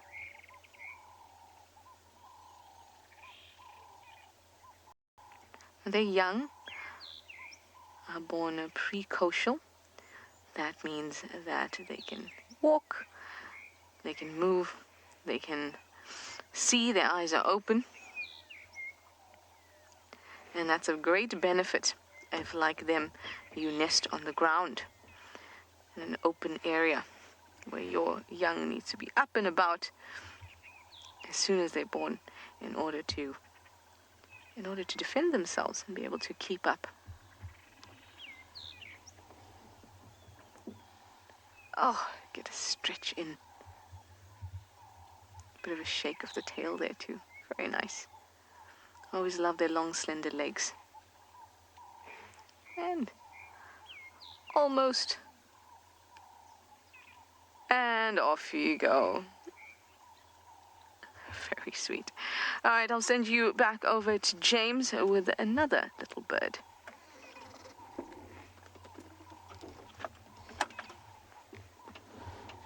We've come to the more cheerful sighting of the little grebes here.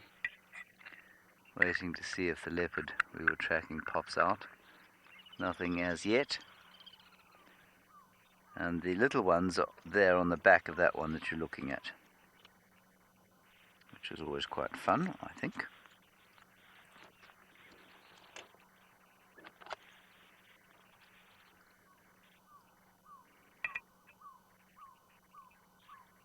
And you can hear a barred owl calling in the background, in case you were wondering.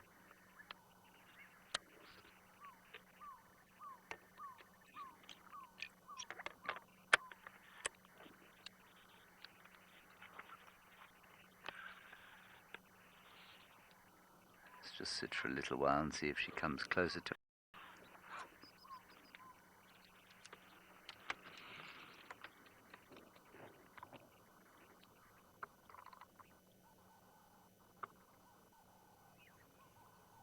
Still just the 2, I think.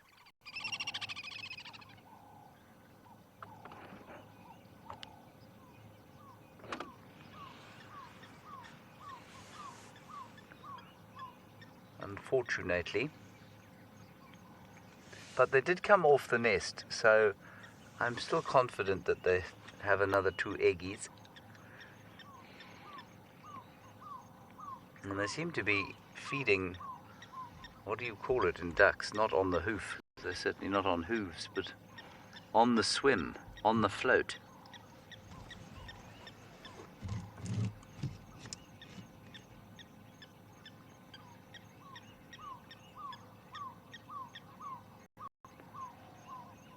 Well, this is certainly a more cheerful sight than the death and destruction that we've been looking at.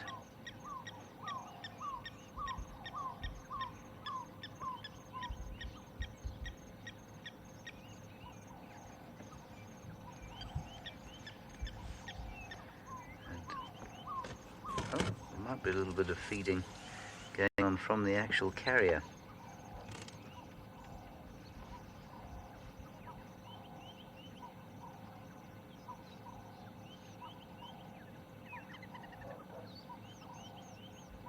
Yeah, Sarah, they make me happy too.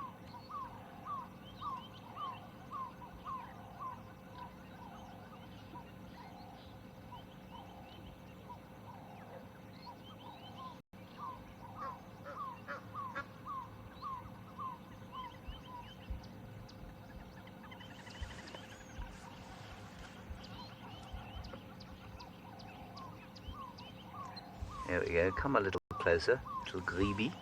We want to see your bebes. The one bebe seems to be trying to fall off the back there.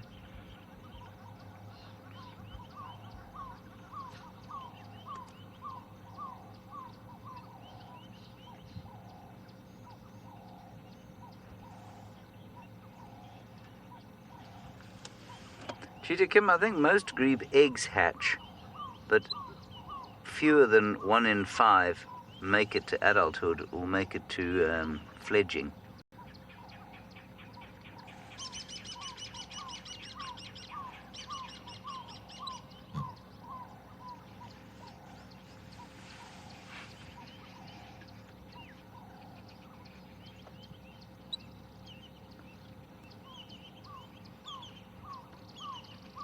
I think the little ones are quite sleepy.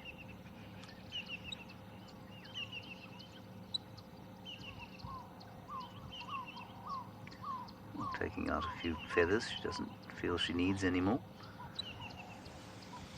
And in constant little contact cheeps to her partner.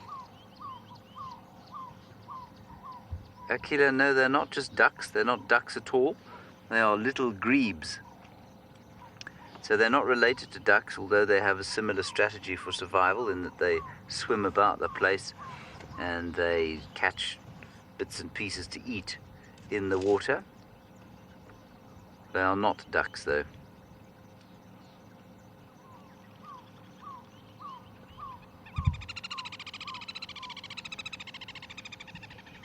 Going in search of her partner, or his partner.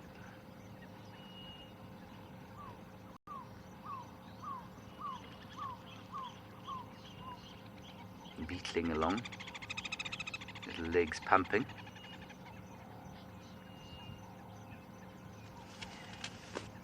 Sure if anybody's actually managed to see the little ones yet, but that's why her wings are so fluffed up. There are 2 babies underneath there.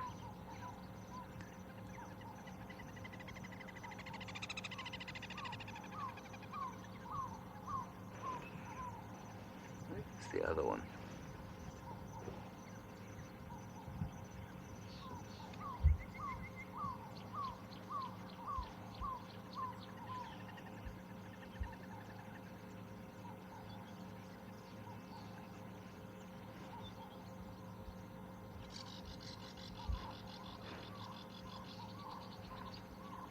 There it is. Karen says that there's an egret, yes there is, on the other side of the dam, and a crested grebe.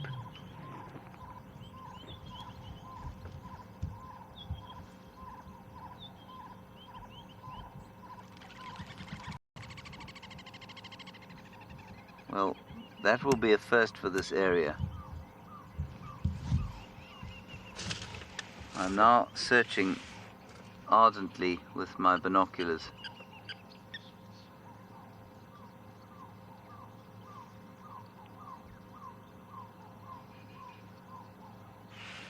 So there's the egret.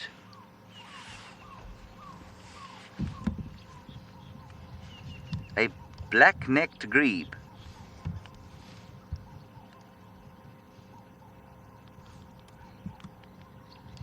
If this is the case, I shall be sore amazed, because their distribution does not occur here.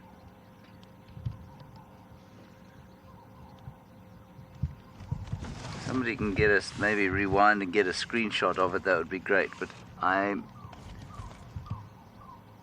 you sure it wasn't the juvenile little grebe that's been hanging around here?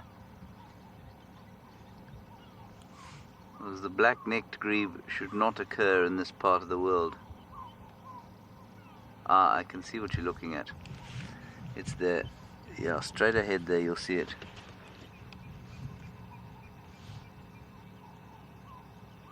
Just gone under. I'm pretty sure that's the juvenile little grebe that's been hanging around here. Did you see it there, Doc?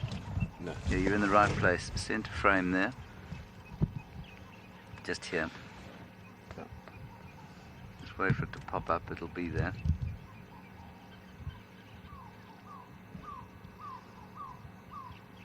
It can obviously hold its breath for a long time. It's a free-diving juvenile little grebe. Oh, it's just been swallowed by something under the water. It will never emerge again.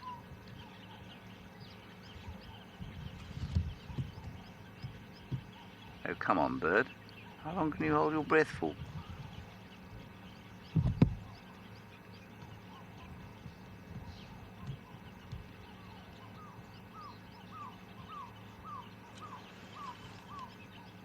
Lovely, lovely calling from the... Oh, I can see it too, from the owl. Let's just quickly sort this grebe problem out. Alright, now as fascinating as this is, it's probably not quite as fascinating as one of the Ross males, I'm assuming, up at Ngala.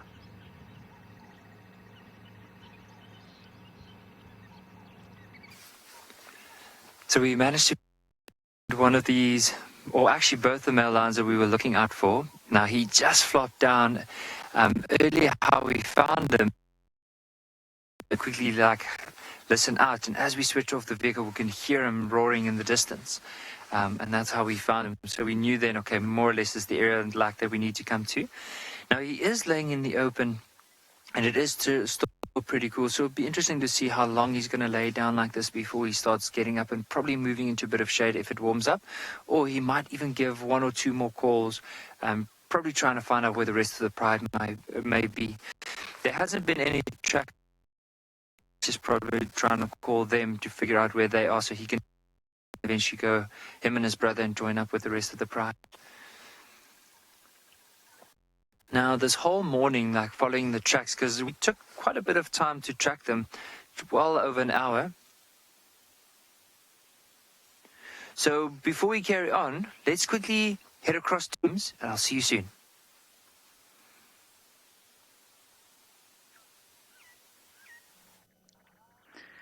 We've got a barred owl, the barred owl that's been calling around here. The other grebe didn't pop up, but I'm 99% sure it's a juvenile little grebe. It's been here for a while. Isn't that a lovely call?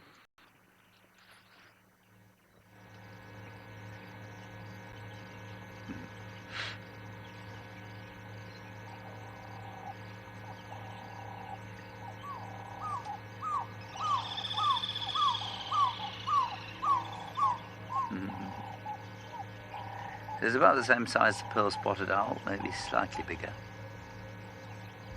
That's basically what we have here. Blessings, David.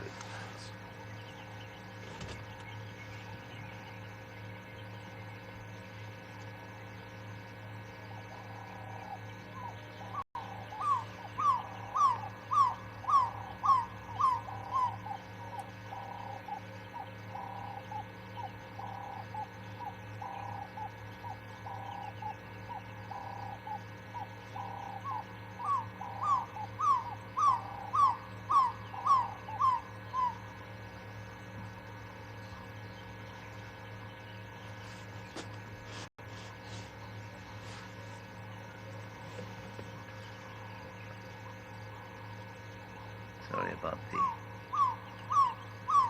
about the bush in the way. Try and just move back very slightly. Let me do that.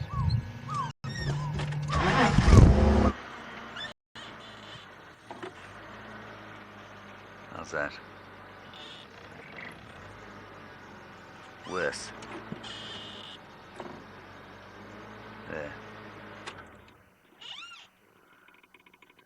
That really is just so incredibly irritating.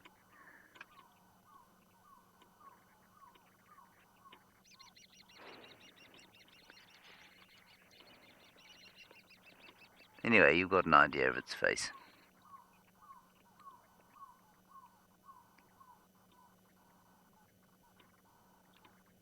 Kind of mournful call. Alright, let's go back to the lions now. We've done our birding at the dam. We're going to continue now off towards the east.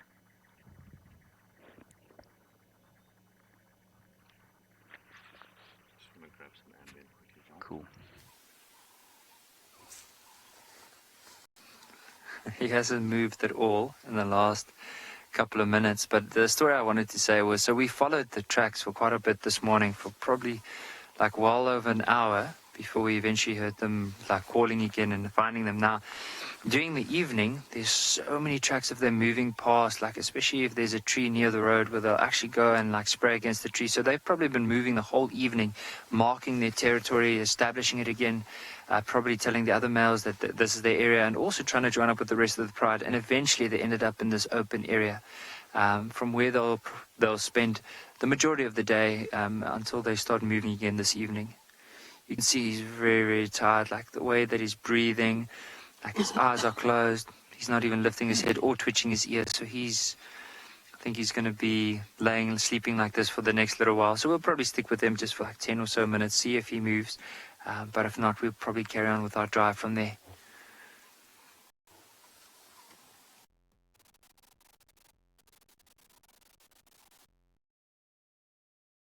The eyes are completely shut.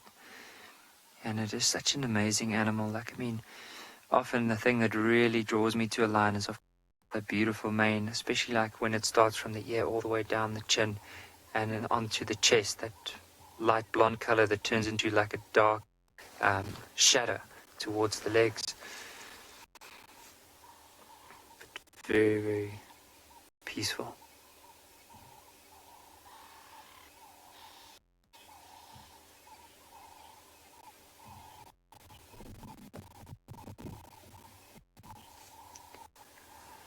Isaac, age 16 in Singapore, you ask a good question. Do lions take any baths?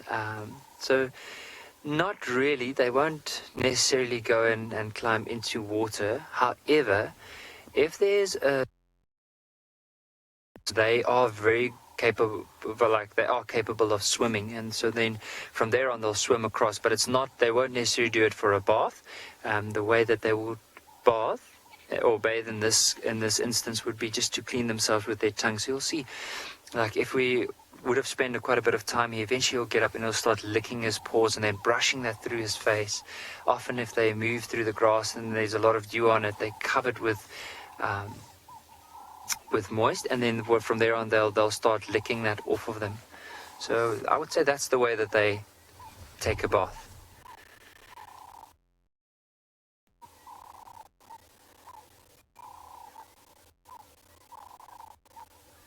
You can just listen to how quiet it is where this lion is. I'll try and be quiet, but just listen to the bird sounds and all the noises. So we're going to spend some more time with him, see if he moves, but if not, we'll probably leave him be. But for now, let's head across to Taylor at Karongwe with a little waterbuck.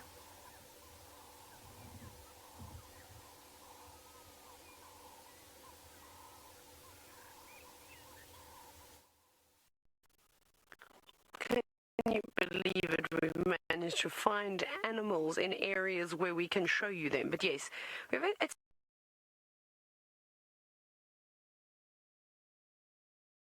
have got a herd of sub-adult waterbuck. saw that one there with the horns. That was a young male, and then there were a couple of females. That one there that's just walked to the left out in there, that's a female. 7 of them lurking about in the bushes. I'm not sure where the adults might be. No, they're not wildebeest. This group of waterbuck have rebelled and decided to leave their parents at an early age because they think that they could do. That looks like a bigger one. Is it? No, also a sub-adult. Sorry, I thought it might have been female there for a second. Also a sub-adult male. So these boys are probably maybe coming into their 2nd year or so. They're not particularly old, so I reckon that they're over a year. So they should be around, especially the fact that there's young females here, there should be some adults about. But anyways, strange things happen in the wild, and we've definitely seen stranger things. I'm not talking about the Netflix show, of course. But they're quite happy. They don't seem to be too perturbed that they're on their own. They're just munching away on some of the lovely, the last of the green grass that they're going to have this year. I mean, before we had this bout of rain a few days ago, it looked like it was already drying out, and I was able to see further into the vegetation, because before it was just like driving in a jungle. I actually considered whether this was the savanna biome, and I wasn't perhaps maybe back in Sri Lanka in a jungle or so. But there they are, happily feeding on lots and lots of grass and swatting their tails, as we see all the animals do. I think it must be so unfortunate for an animal to lose its tail. I think that has to be one of the most important parts. Unless you're something like a baboon or a vervet monkey, and you can reach around and, I suppose, swat the flies with your hands. But a hooved animal, an ungulate, definitely cannot do that. And those tails are so important. And they can't break off a quarry branch, which is a type of tree that I particularly like to use to swat the flies. They definitely won't be doing that.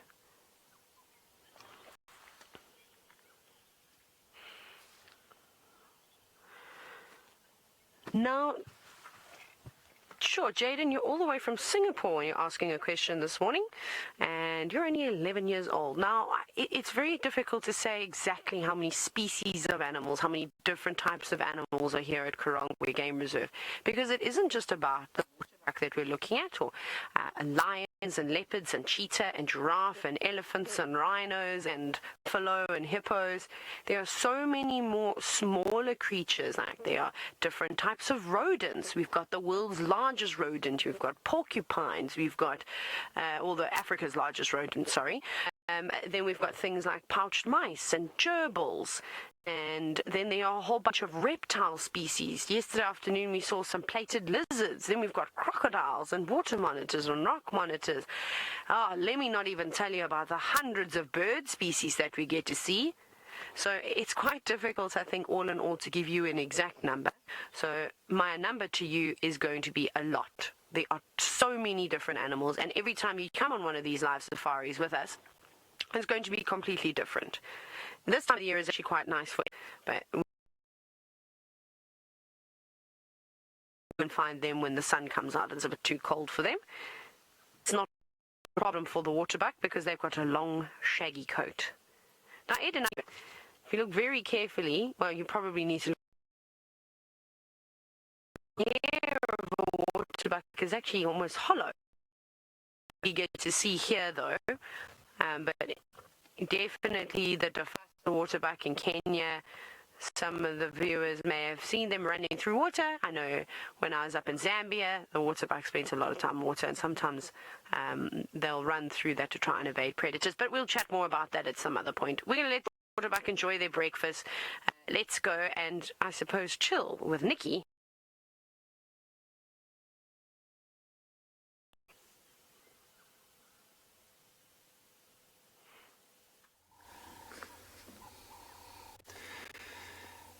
So, I would have liked to say, the lion's moving, but he's still laying down, same position.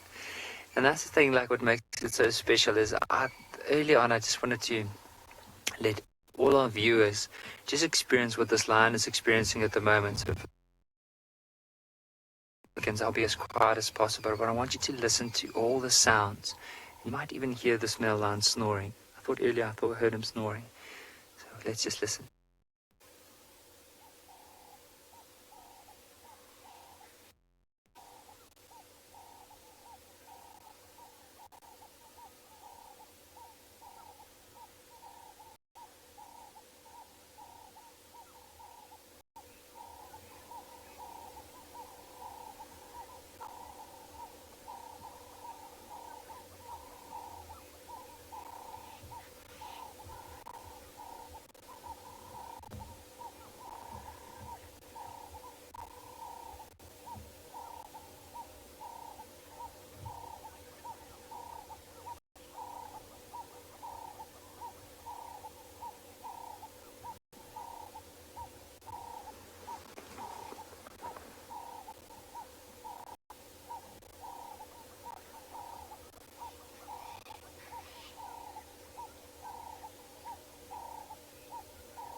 Probably think like out of all my sightings and like all the game drives that we always do, I think one of my favorite parts of it is whenever you just sit and you experience what that animal is experiencing at the moment.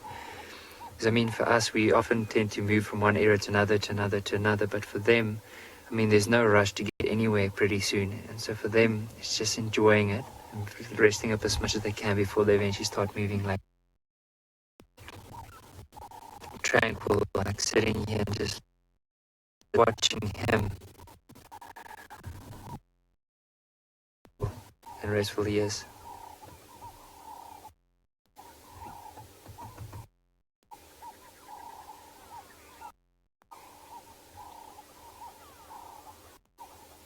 And I do think, even though he is in this very peaceful stage, if there had to be something that moves past, I think he would immediately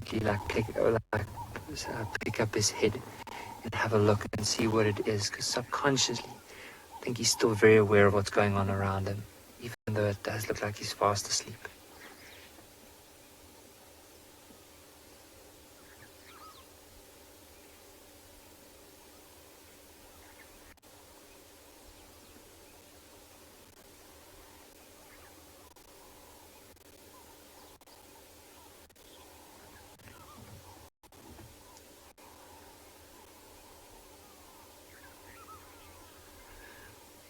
Ruby, age 12, from Johannesburg, regards to how far to move away from the pride. Now, the pride hasn't been seen for the last 5 or 6 days, or any signs of them.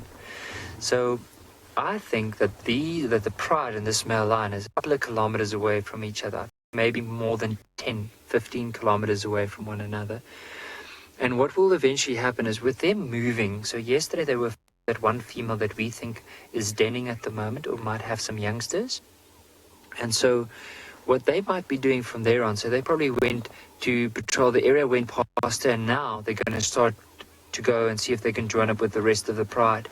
And if I look at where the last tracks were seen, so if I can ask myself just to quickly just show a familiar of where they are.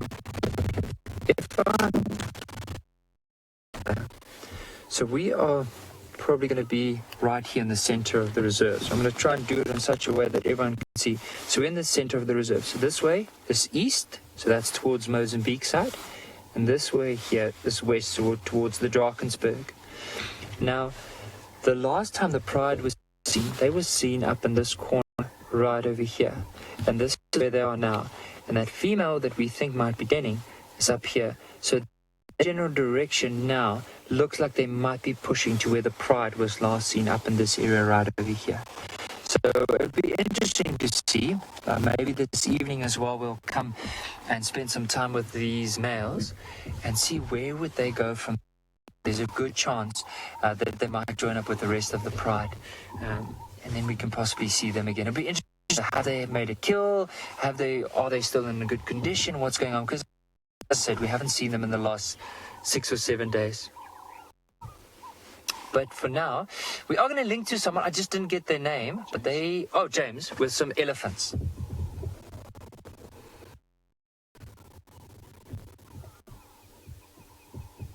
An elephant, as opposed to some elephants. And while we enjoy it, it looks like it's going to have a bit of a swim. I must say, I've looked at a photograph now or a screenshot of the other grebe in the water at the other waterhole, and I'm starting to agree with you that it could be a crested grebe. It's definitely not a black-necked grebe. Again, it would be totally out of its distribution, but that doesn't mean it's impossible. So I'm going to go back there at the end of the drive, and we'll have a proper look. Well, this is great. This chap seems to be drinking with his mouth rather than his trunk, which is quite interesting.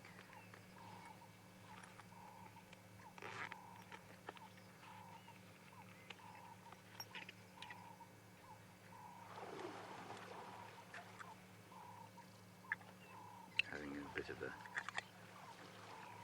a swim, a morning swim. It's not warm.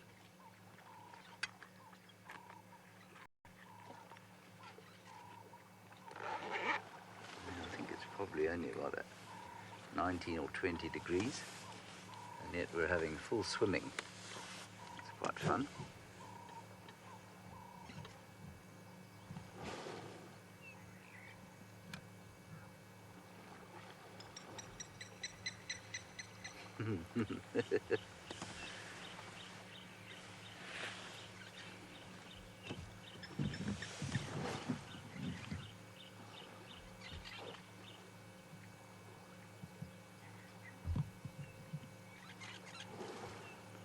Maybe it's just a little traverse of the water as opposed to a full swim.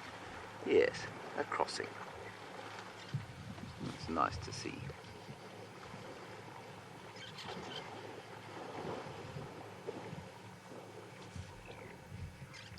Now, David, as the elephant gets out the water, can you cast your camera upon that grebe over there? Now, if I didn't know from the little grebes that live in the other dam that when they hold their wings like that, they're probably carrying babies, I'm wondering if that one isn't carrying a youngster. Yes, is it? Yes, it is. There's one right in front. It's got at least one baby. There we go. Look at that. We don't know where their nest is. Cool. So we've got two little grebes with babies.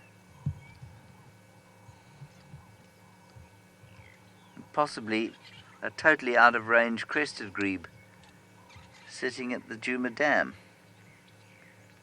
It'll set the birding world into a frenzy, especially as they're not able to travel to look at it.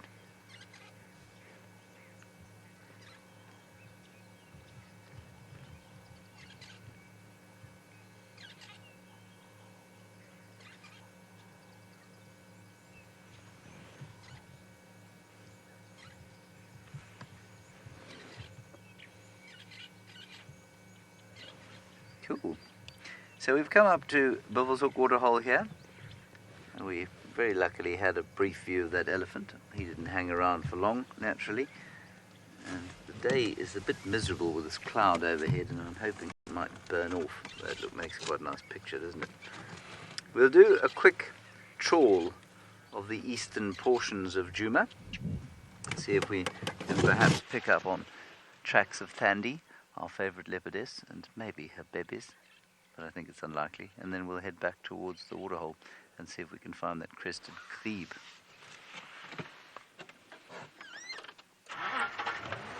Good. Now we go to Trish. She updates us on what she's doing.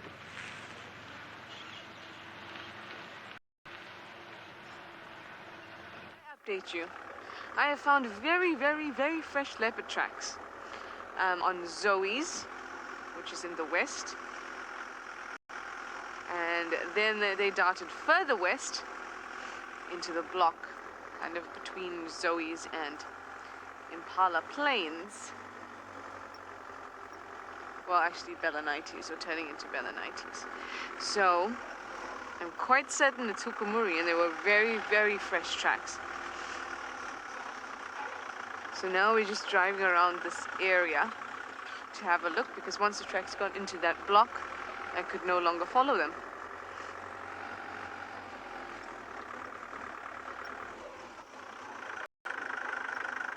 They were so fresh, they were making me all giddy. That's how fresh they were. Now, he uses this area quite a bit, and usually when he goes west from Zoe's, he goes out of the property. So we're going to have to cross our fingers, all of them.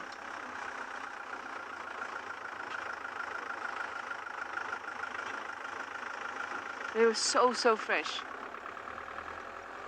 Hopefully he will just pop out somewhere. This particular area is a little less bushy, but the grass is quite tall, so if he's lying down, I won't see him, but if he's walking, I will see him.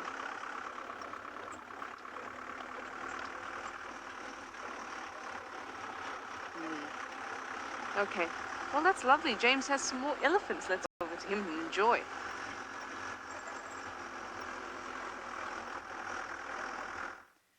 There we have got a young bull who's decided that we are deeply offensive this morning, but also quite entertaining because he's tired of spending his life around the family, pretending to be entertained. So now he can entertain himself with us.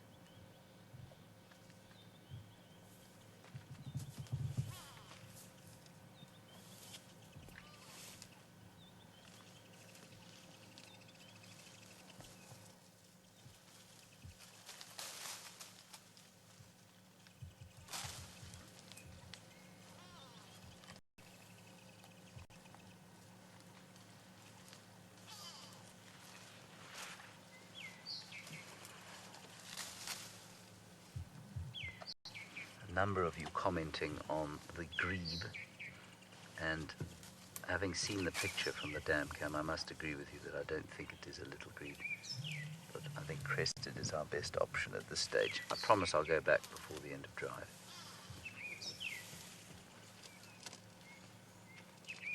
At the moment we're enjoying the elephants and a delightful call from a thrush.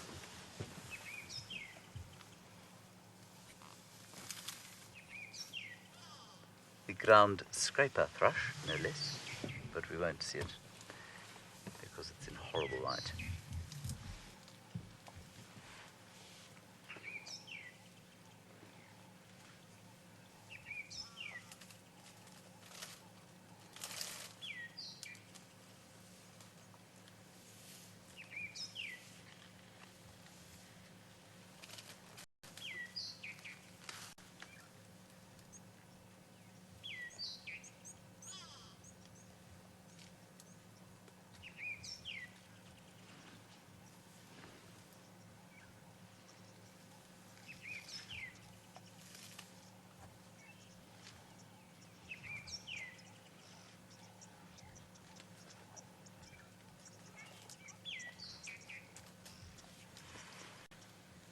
Now, as we do quite frequently, we just let you know that if you're enjoying these safaris, it would be lovely to have your support if you're able to support us, and you can do that on our website, wildearth.tv/support. And as I always like to say, free to watch, not quite so free to produce. So if you'd like to support us, that's how you can do it.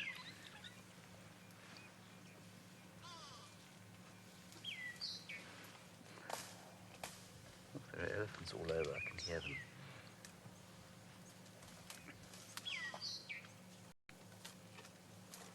Right, now Trishala apparently has got something very unusual. It's known as an active male bull elephant. Looking forward to finding out what that's all about.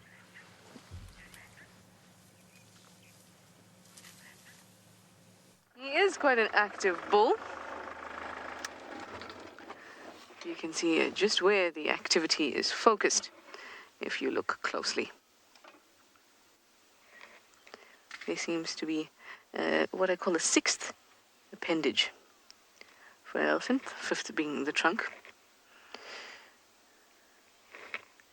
This one was having a bit of a fight with another large bull that's further ahead. Now he's completely out of our way. Let's reverse. This is a nice... Oh, okay. Our other bull is coming through. Let's wait for him to come through. Maybe they have another little box for us. See, Impala's not the only ones that are busy boxing.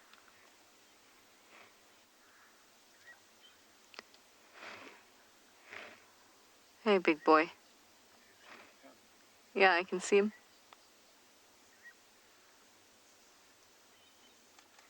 Hey, big boy.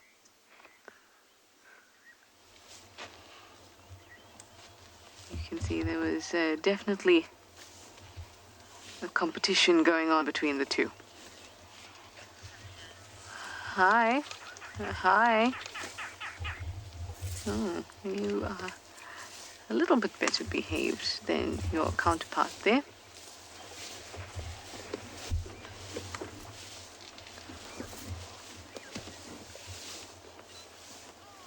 Yes, I see you. You are magnificent. Hi. It's like, yeah, you guys are okay. I'll let you go this time. Don't you try me again.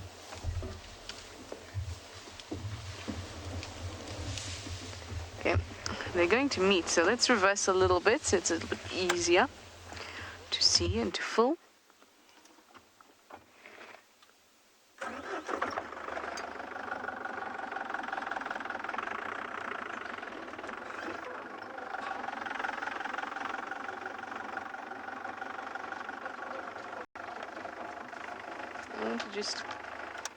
There's a third elephant as well. Ah, they're all there together.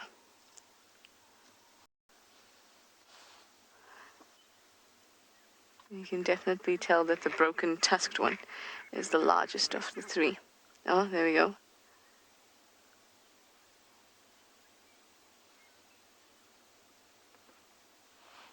What are they going to do?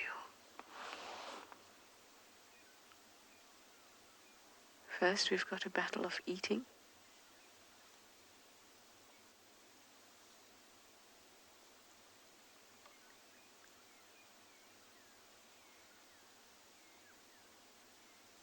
What a perfect pose. Imagine between those two there's some communication going on that we cannot decipher.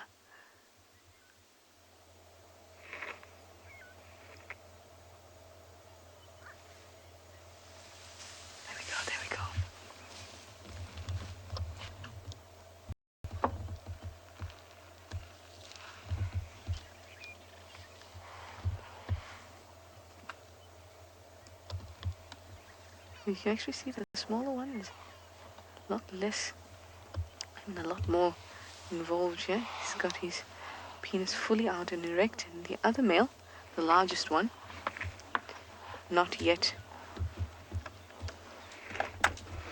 Let's reverse.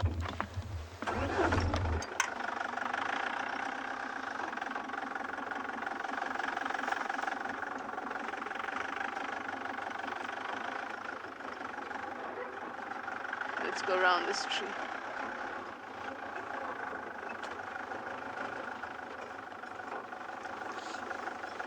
There we go.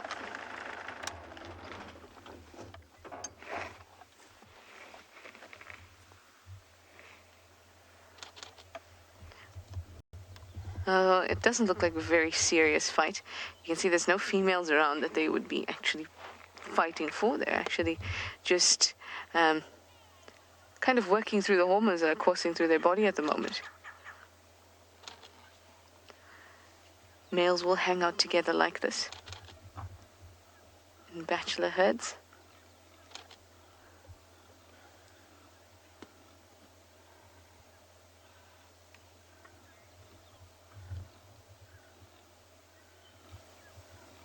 wonder what they're saying to each other.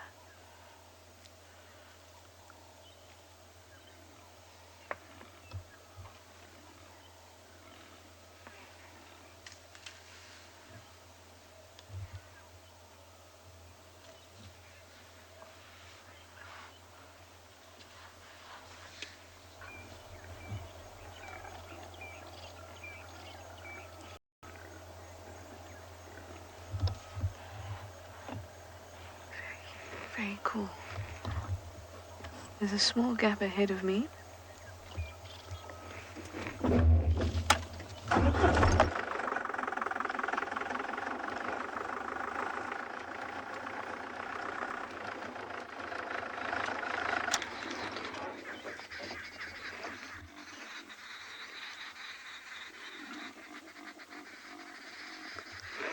we go.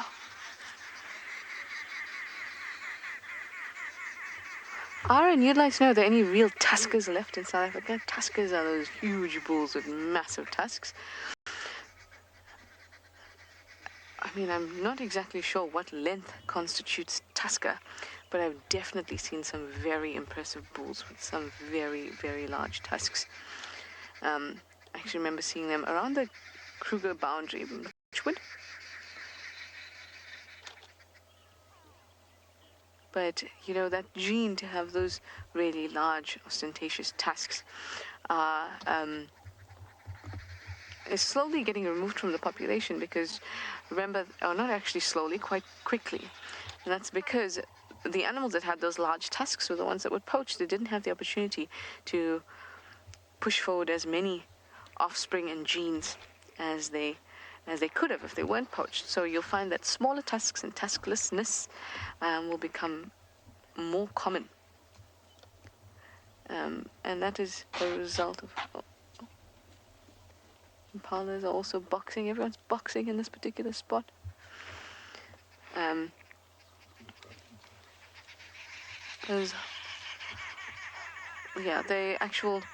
actual tusking, or those big tuskers, are few and far between, but I have seen some. Anyway, James has some elephants too, so let's go over to him. They're having a little bit of a fight, these two. I think it's more love than fight. And it's a cow and a bull, which is interesting. It's the bull pushing the cow back. And now the little one, who's probably the cow's offspring, is getting upset. This is very interesting. I'm just going to sneak a little bit forward.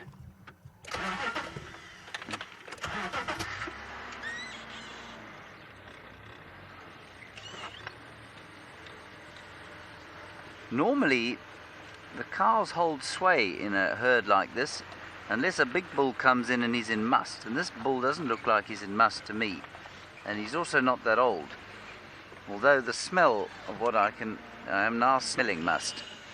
So I think he is in must. That's the chap that had the swim, actually. He's dark.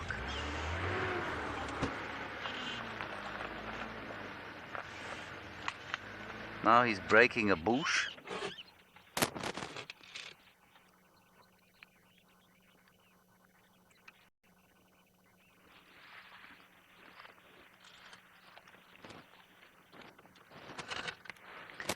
Anushka, yes, I'm sure that eye injuries have definitely occurred during fights, but they're normally not very serious. If it's two bulls having a real go at each other, definitely there's danger of eyes being hurt. I've never seen it happen myself, though. That wasn't a serious fight. That was probably just a bit of bullying. And he must be careful, this young bull, because he's not old enough or big enough to really hold sway in a herd like this. And if a big matriarch comes across him, and maybe she and her mate come across him, and he's causing trouble, he'll find himself on the wrong end of their emotional spectrum. And as they say, hell hath no fury, like a woman scorned. Well, in this case, hell hath no fury, like an elephant cow scorned. Especially when she's got big friends around. Very protective big friends.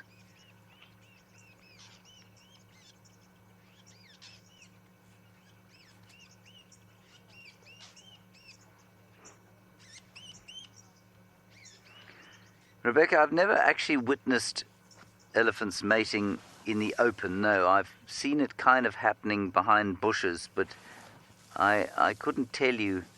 I have not seen the mechanics of it in full glory, shall we say. It's a difficult process, and interestingly, while the male does make it, relatively difficult for the female, because he's so much heavier than her, and he can be really quite, what shall I say, harassing. Copulation can't happen unless she allows it to, because of the mechanics of it. So she has to stand still and kind of almost back onto him in order for it to work. But that said, he can harass her to the point that she can be injured. And it's often why a big musk bull in the middle of a herd causes enormous consternation. They get quite afraid, and the herd can often be running from something seemingly unobvious until you see a musk bull lumbering up behind them.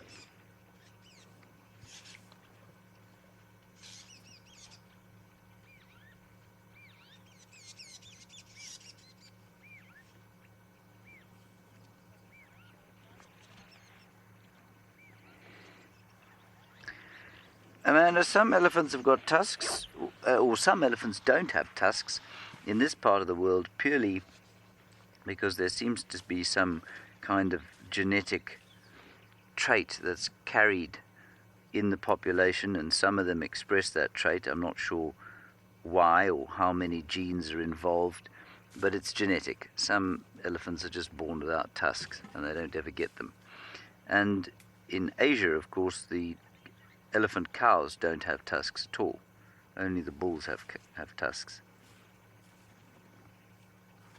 But in African elephants, it's unusual for the elephant not to have tusks, but it's genetic. I'm not sure if they've discovered the suite of genes responsible for that. I seriously doubt that they have. But we're pretty sure it's genetic.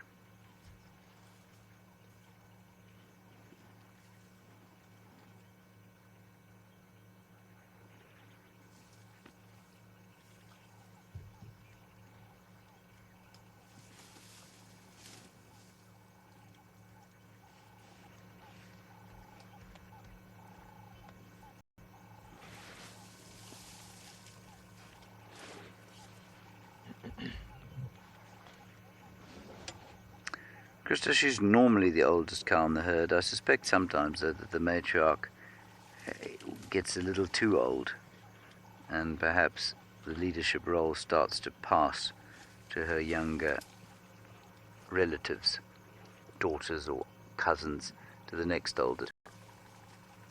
It is normally the oldest, though.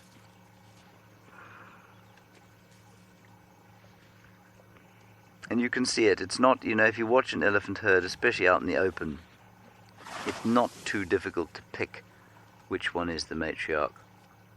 She's the one that takes the least nonsense, normally leads, walks in front of the group. Often if she stops, you'll see everything else stop around her.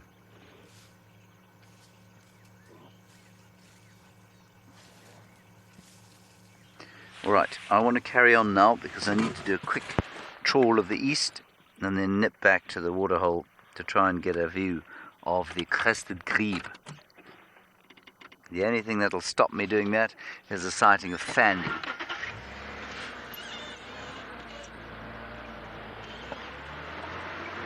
Thank you, elephants. Please be here this afternoon. That would be much appreciated. Hugely appreciated. Appreciate with great enthusiasm.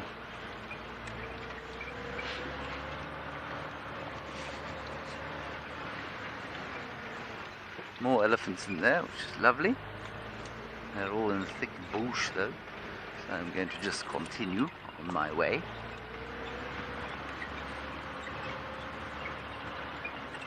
With a relative speed. Cannot drive too quickly around here. We'll lose David, or my teeth, or my spine will become compacted. Let us now go to Nicky. He is at Ngala, obviously. I'm not sure if he's left his lions, if he's still with them, what's going on, but he'll tell you.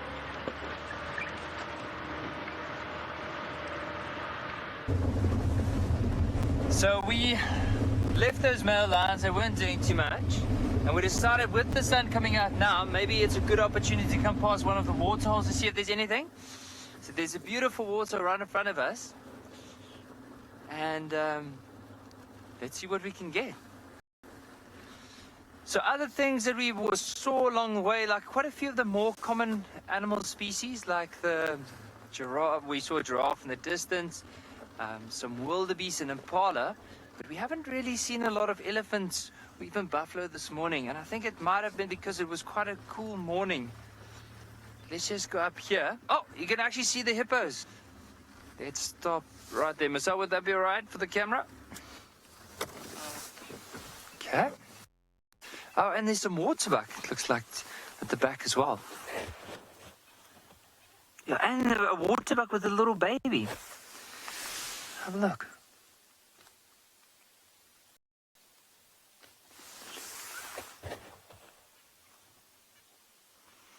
You can see the two, there's almost like a bit of a color difference, like the mum is a lot grayer with that youngster.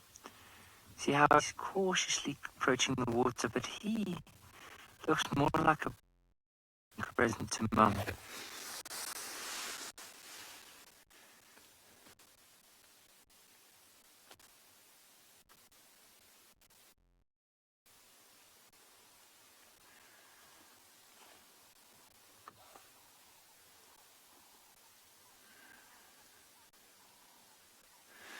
And often the youngsters, whenever the mom moves like quite through an area, that youngster would stick to mom.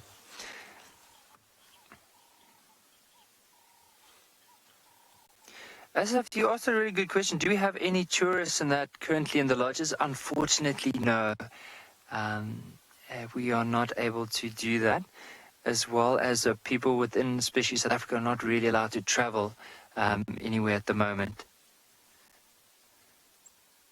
See, there's another waterbuck. Actually, two more waterbuck that are coming in. Once the hippos come out of the water again, because all of them just gone down, we'll try and position on them again.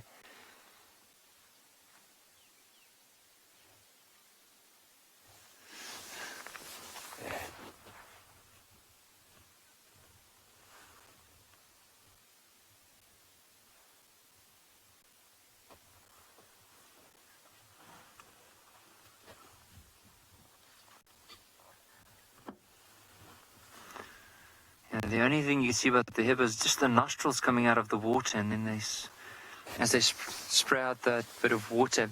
So maybe we're going to ask Marcel, who is trying to creep over the camera to try and get a shot of these hippos. But let's see, I think from where the waterbuck would be. Can you see anything in the camera there, Marcel? Not at the moment. So we'll just give it a couple more minutes. When we got here, you could just see the backs of the hippos, and then they just all went under the water.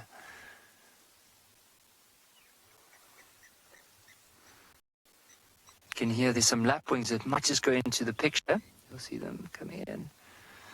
Just below it, it's called a blacksmith lapwing because the sound sounds like a blacksmith hitting on an anvil. You just hear that ting, ting, ting, ting.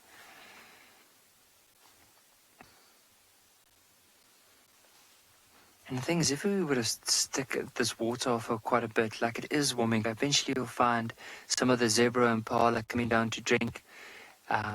Maybe even later on you might find herds of elephants coming down. And as I said, I think because it was so cold this morning, there was a bit of a breeze blowing. The animals were probably taking a lot of refuge in some denser areas. But now with it warming up, they might just move more to the open areas, especially here towards the water.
James, Richard, you asked a very good question in regards to the new Zulu female, that leopard, if there was any,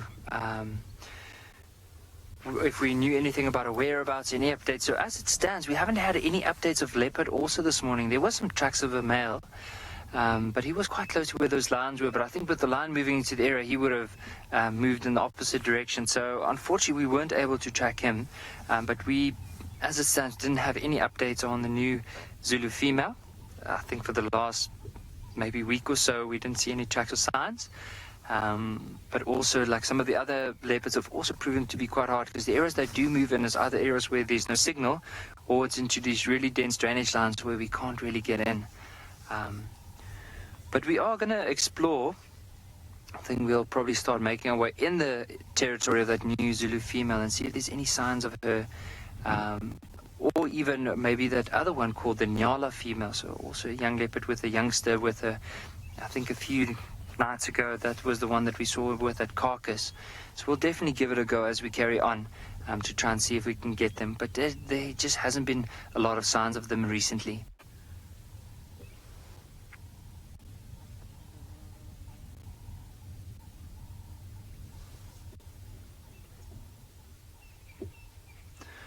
But I think for now, I haven't seen too much happening around the water, especially the, except for those beautiful water buck at the back. There you can see the hippo just looks like the hippo's just popped its nose out of the water just to breathe.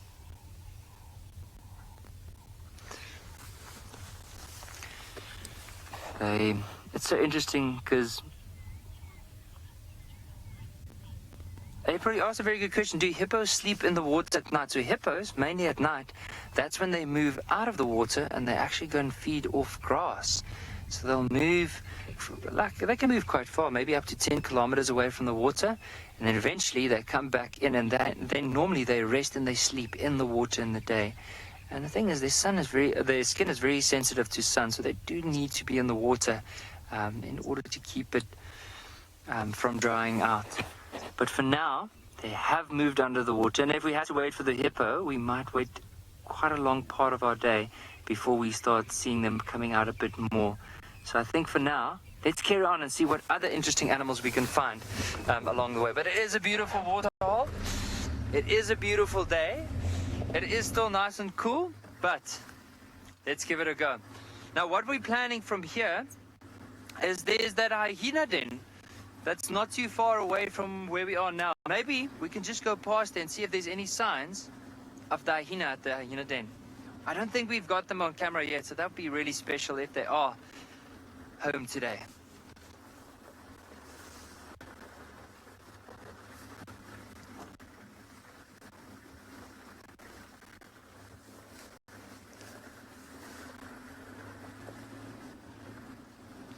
So while we're going to carry on towards that hyena den, let's head across to James for an update.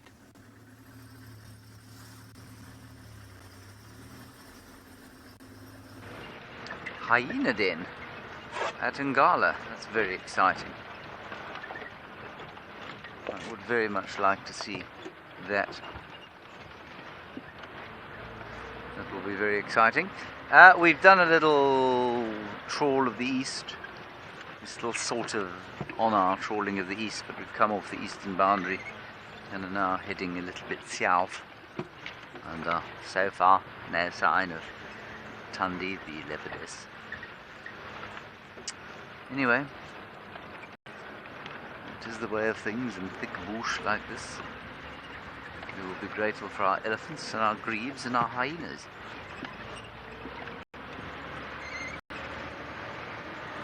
And we shall bemoan the fact that the Djuma Pride is so deeply recalcitrant about coming to spend time with us here. Now there is a batelier up ahead. This couple of bateliers lives around here. I'll just drift slowly into a position that we can view them nicely. There we are.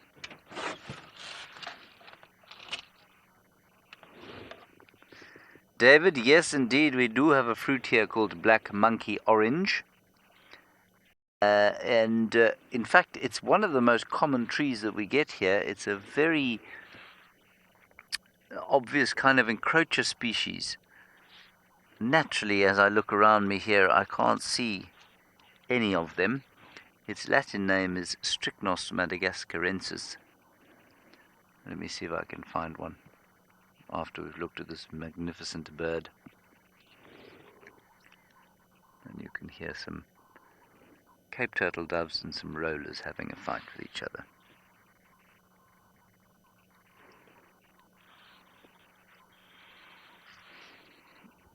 Now, often if you see a batelier and a tawny eagle, which we did see this morning after we saw the first group of hyenas, you can assume that there is likely a kill around.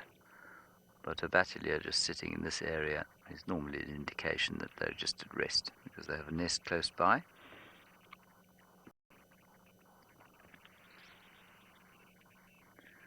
Magnificent pink boots that they wear, as well as red lipstick. It's a bit of a classic batelier pose, that.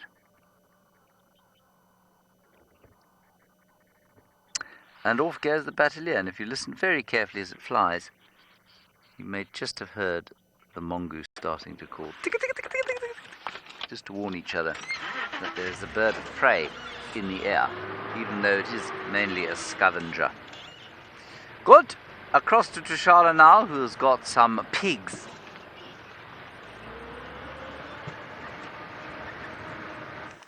I do. Our lovely pigs are staying very still for us, which is awesome because normally they run all over the place. In fact, they did run from us. And then we creeped up upon them.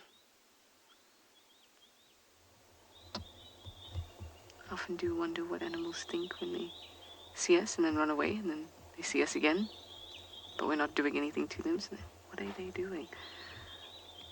We're like private investigators.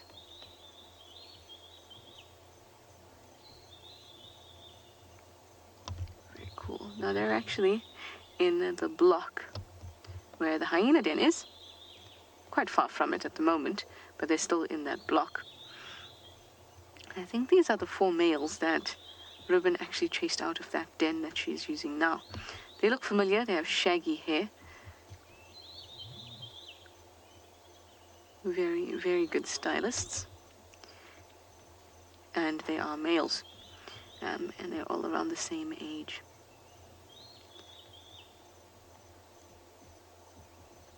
So I think these are those 4. They're very cool creatures, warthogs are. They're also really hefty, which is quite nice, actually. And when you think about their size, I mean, they're probably the size of a medium-sized dog. They weigh about 80 kilograms, even sometimes a little bit more. So an animal that's that size would weigh the same as a female hyena.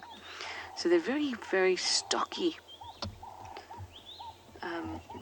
individuals. All right, well, they've moved in, and that means I will have to move, which will also mean that they will run away.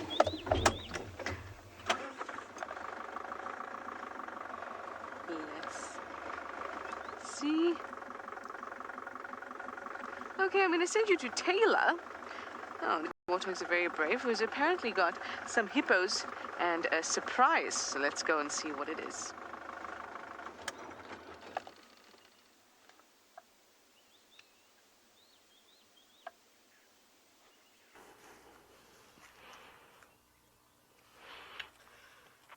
Yes, finally an animal that cannot water.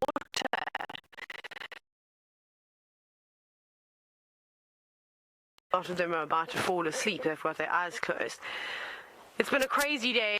Been up and down, chasing. I'm so sorry. I think I just cancelled the. Didn't hang up on purpose, Natalie. I will answer again when you call back.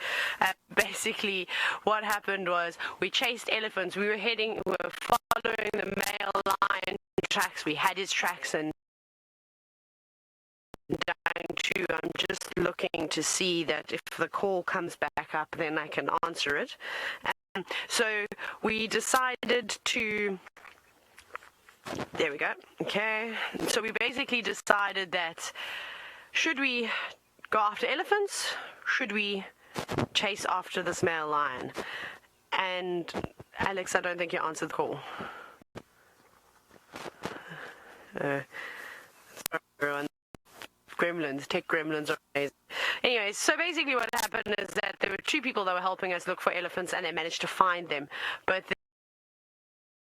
they moved and they crossed over the river, but we also didn't really have any signal in that area.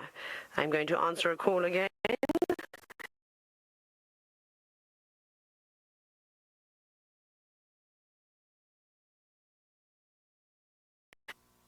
Amazing.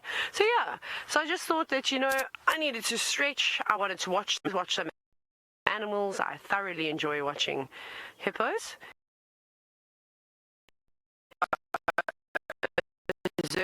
Looking for the tastiest grass to eat. I'm not sure where there are any big ones that they'll feed on. So I don't think that they have to go too far away from any permanent water sources. This is one of the larger dams. I've even seen a crocodile. Alex, can you see it over there to your right? Keep looking right. There, like over that thing. There's a crocodile that's come to join us, perhaps. Biscuit that I'm going to show you in a minute. Just swimming about. There is also a lodge nearby.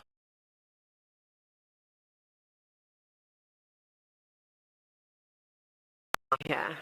Imagine waking up to the sounds of the hippos calling while you're still in your pajamas. It'd be quite cool.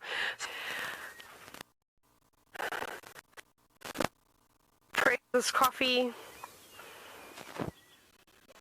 I think I'm going with the hippos. Off you go back to Trish, who's also got a wonderful animal.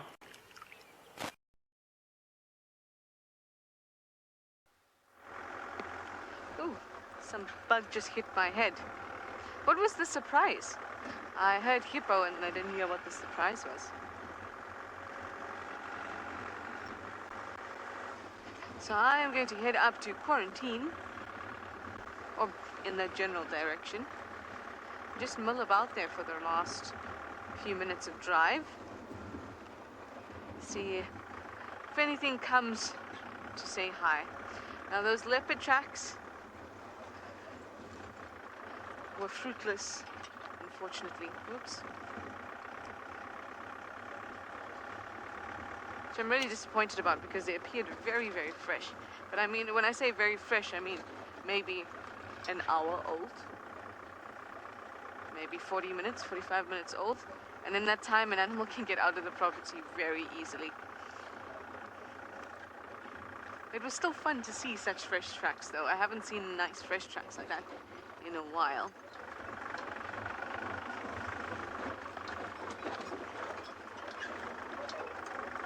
Whenever I see this pump house, it reminds me of Hosanna. How I used to hang around here so much. We're actually talking about him this morning.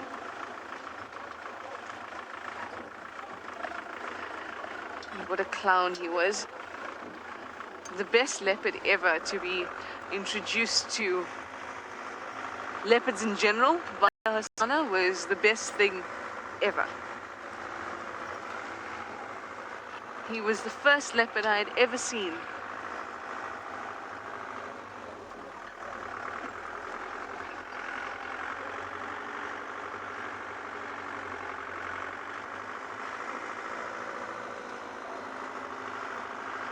Hi Zoe, you're 10 years old and you hail from Durban, much like myself. And you'd like to know if we get lots of wild flowers. Out here, we do. We get some really nice ones, but at the moment we only seem to have a couple foxgloves out. Let me show you in the book the type of flowers that we get. let us. Here we go. That is either a foxglove or a wild sesame. So I think that's a wild sesame. It's got the two lines on it, but I can't see the leaves. Although I must say the leaves look a bit string-like from what I see. So if you look in the book here, you can see that we've got quite a few flowers. Very pretty. Here we have a poison apple that I think is very nice. Here's the wild sesame, which is what I think that one on the ground was. You can see that the leaves are slightly thinner than the foxglove, which is that at the bottom that has long stalks. Then we get the devil's thorn. Up here we get the Cape honeysuckle. See that in Durban. Oops. Lots of homes in Durban have Cape honeysuckle. I remember my home did. Mistletoe also has flowers, but you can't see them on there. Lion's eye, or the triclycera, they are very pretty. Very, very pretty. And then we get morning glories, which are also gorgeous just down there. Stars and ears, also very nice. Yep. And then we get the flame lily. I really like the flame lily. And we also get the normal blue water lily. Now that's just a handful of the flowers that we actually get here. We get many different types. It's just a matter of finding them, because they don't occur in very large densities. There's a few others that are also very pretty, like on this page. And if you like flowers and you like the bush and you want to get a general idea, especially Zoe, since you're still nice and young and you want to learn about all these things, this is a really cool book to get. It's called Game Ranger in My Backpack. And it's the first book that I ever had for this kind of thing. It's very nice and simple and easy to understand and has a bit of everything. Some of the animals, the grasses, the flowers, trees, etc. It's a very cool book. That's the front of it, if you want to see.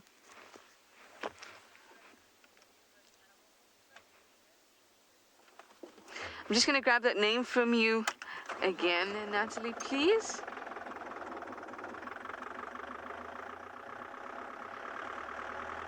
Inez, you'd like to know if there's any good mammal books I can recommend for you.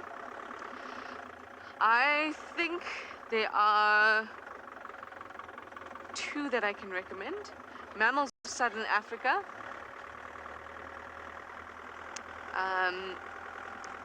Mammals of Southern Africa is great, by Peter Apps. Really, really nice. Then there's also one by Trevor Barnaby, Beat About the Bush. Mammals, there's also a whole lot of sections, so you can get the ones that are on different animals, not just mammals. That's a really nice one. Trying to think about the books that I've gotten. So once we get past a certain stage, the books are really nice to start with and get an idea, and then you start using the internet a lot. But it can be difficult to just start with the internet. Once you get into a book and you start to realize what is interesting and what interests you, then you can start to look at scientific papers and things like that. There's also one that I really like, which talks about the relationships between certain animals and the Kruger, and that's it there. It's called Shaping Kruger. That's also a really, really cool one. It's very nicely written, so it's easy to understand. And there's no heavy scientific terms, things like that used. But really, just pick up any book you find. Go to the library, etc. That's how I have always done it. Anyway, I'm going to send you over to Marcel and Nikki for their fact of the day. Let's see how it goes.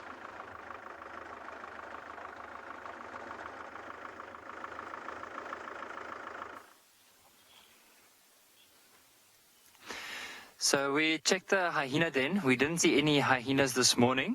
And then, of course, we said, like, maybe it's time for another highlight. And that is Marcel's fact of the day.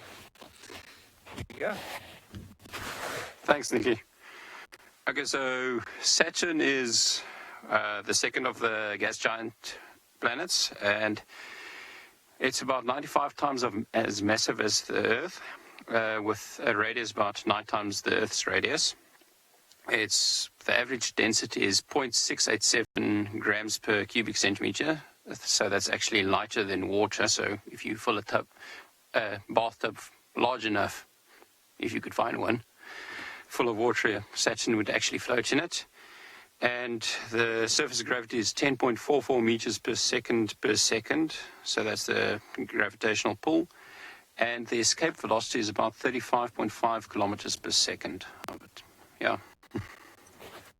Thank you, Marcel. All right. On that fun note, fun fact of the day, you can see behind us, we're in quite an open. Haven't seen signs of elephants in that. Also, we haven't seen too many signs. Is where we can look out for some of the more general plains games. So zebra, wildebeest, cheetah, out of all the predators. So we're just going to do a search, look in all these. Lucky this morning. You just never know. This is the same area actually we saw the 2 male cheetah the other day. So we'll definitely have to keep a good lookout, and who knows, maybe we're very lucky.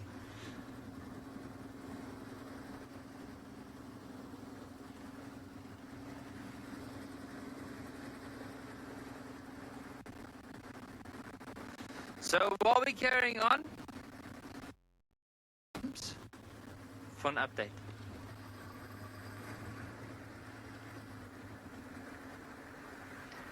Now we're back at Djuma Dam,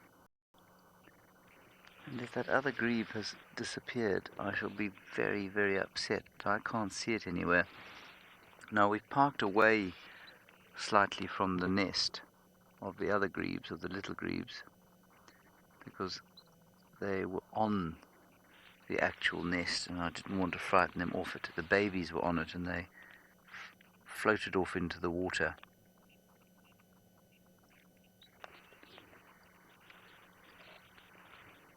But I can't see a sign of the other grebe. So if anyone on the dam cam would like to suggest where I should start looking, where they last saw it. I last saw it go under the water, pretty much in front of the dam cam, and that was just before we left last. And I really didn't get a good look at it, I'm afraid.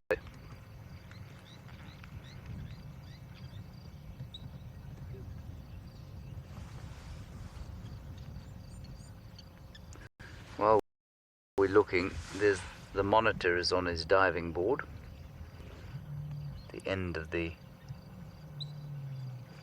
log there.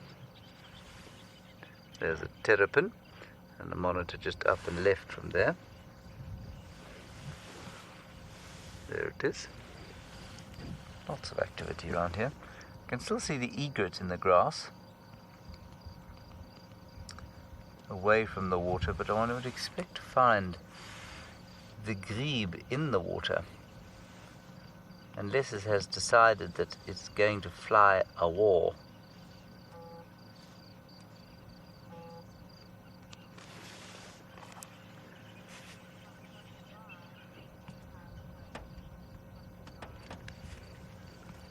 Flutterby, yes, grebes do have webbed feet, but they don't look like duck's feet. They look like sort of, I don't know, just like really thick toes almost. So they are webbed, but not in the same way that a goose's or a duck's are webbed.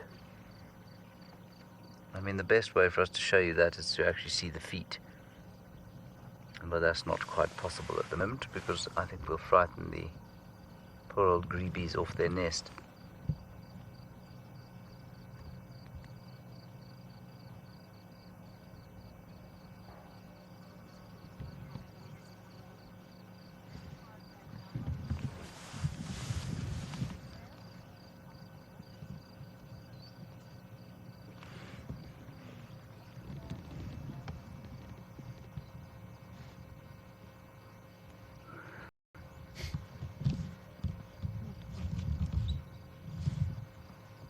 Still no sign of that other grebe. Oh, there we go. We've got it. Okay.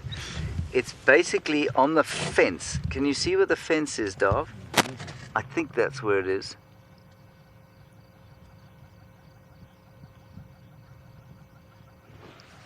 That's him. Is that him there?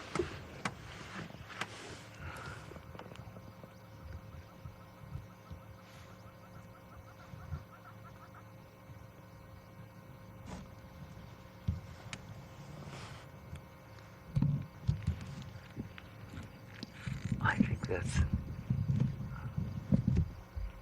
our grebe pal.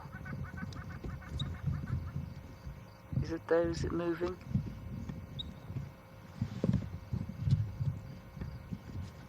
I'm getting some slightly garbled messages that it's down by the logs where the terrapins sit.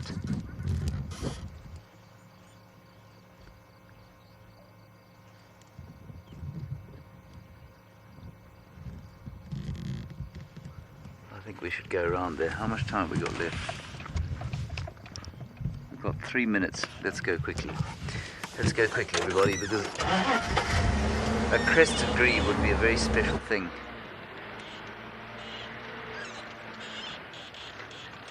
Yeah, I think that they're still on eggs on that nest. Yeah, because Mama grebe is still carrying the babies right now.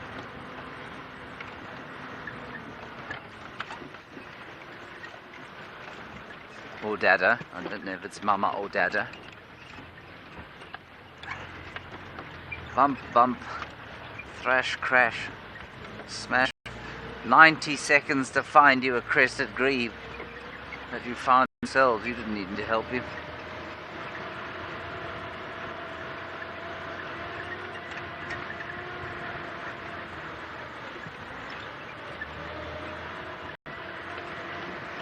We may have to extend the show because it's such an exceptional thing, this.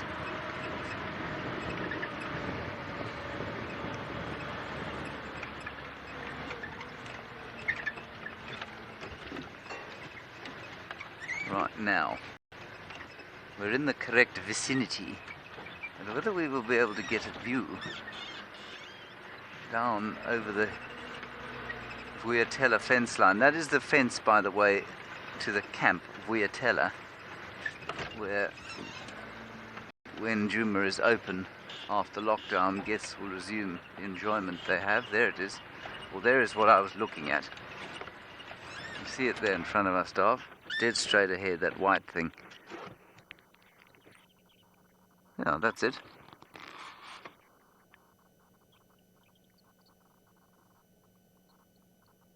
I'm going to concur.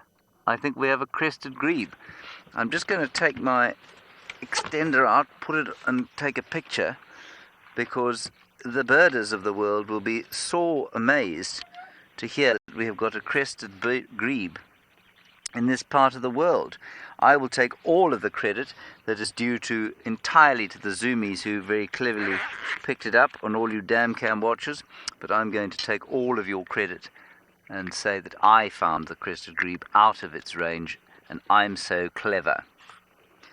Yes, and Jamie, the zoomie, found it first. Well done, Jamie, and thank you for the credit that I'm going to steal from you.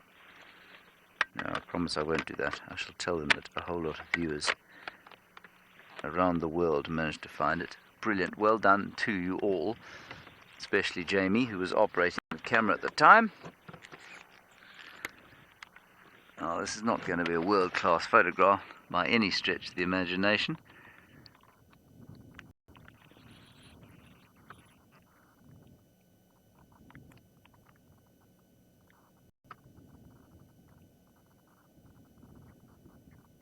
But I think you're right. I don't see what else that could be. And crested grebe and non-breeding plumage.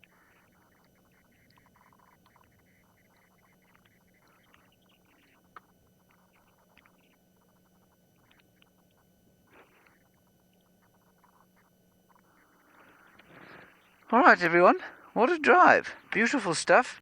Lots of unusual things that we saw today. None of the common stars, I suppose, but some great unusual stuff. Thank you for joining us. We will see you, of course, later on this afternoon. at 3 o'clock. Until then, thank you for your questions and comments. Please stay safe, happy, and most importantly, healthy.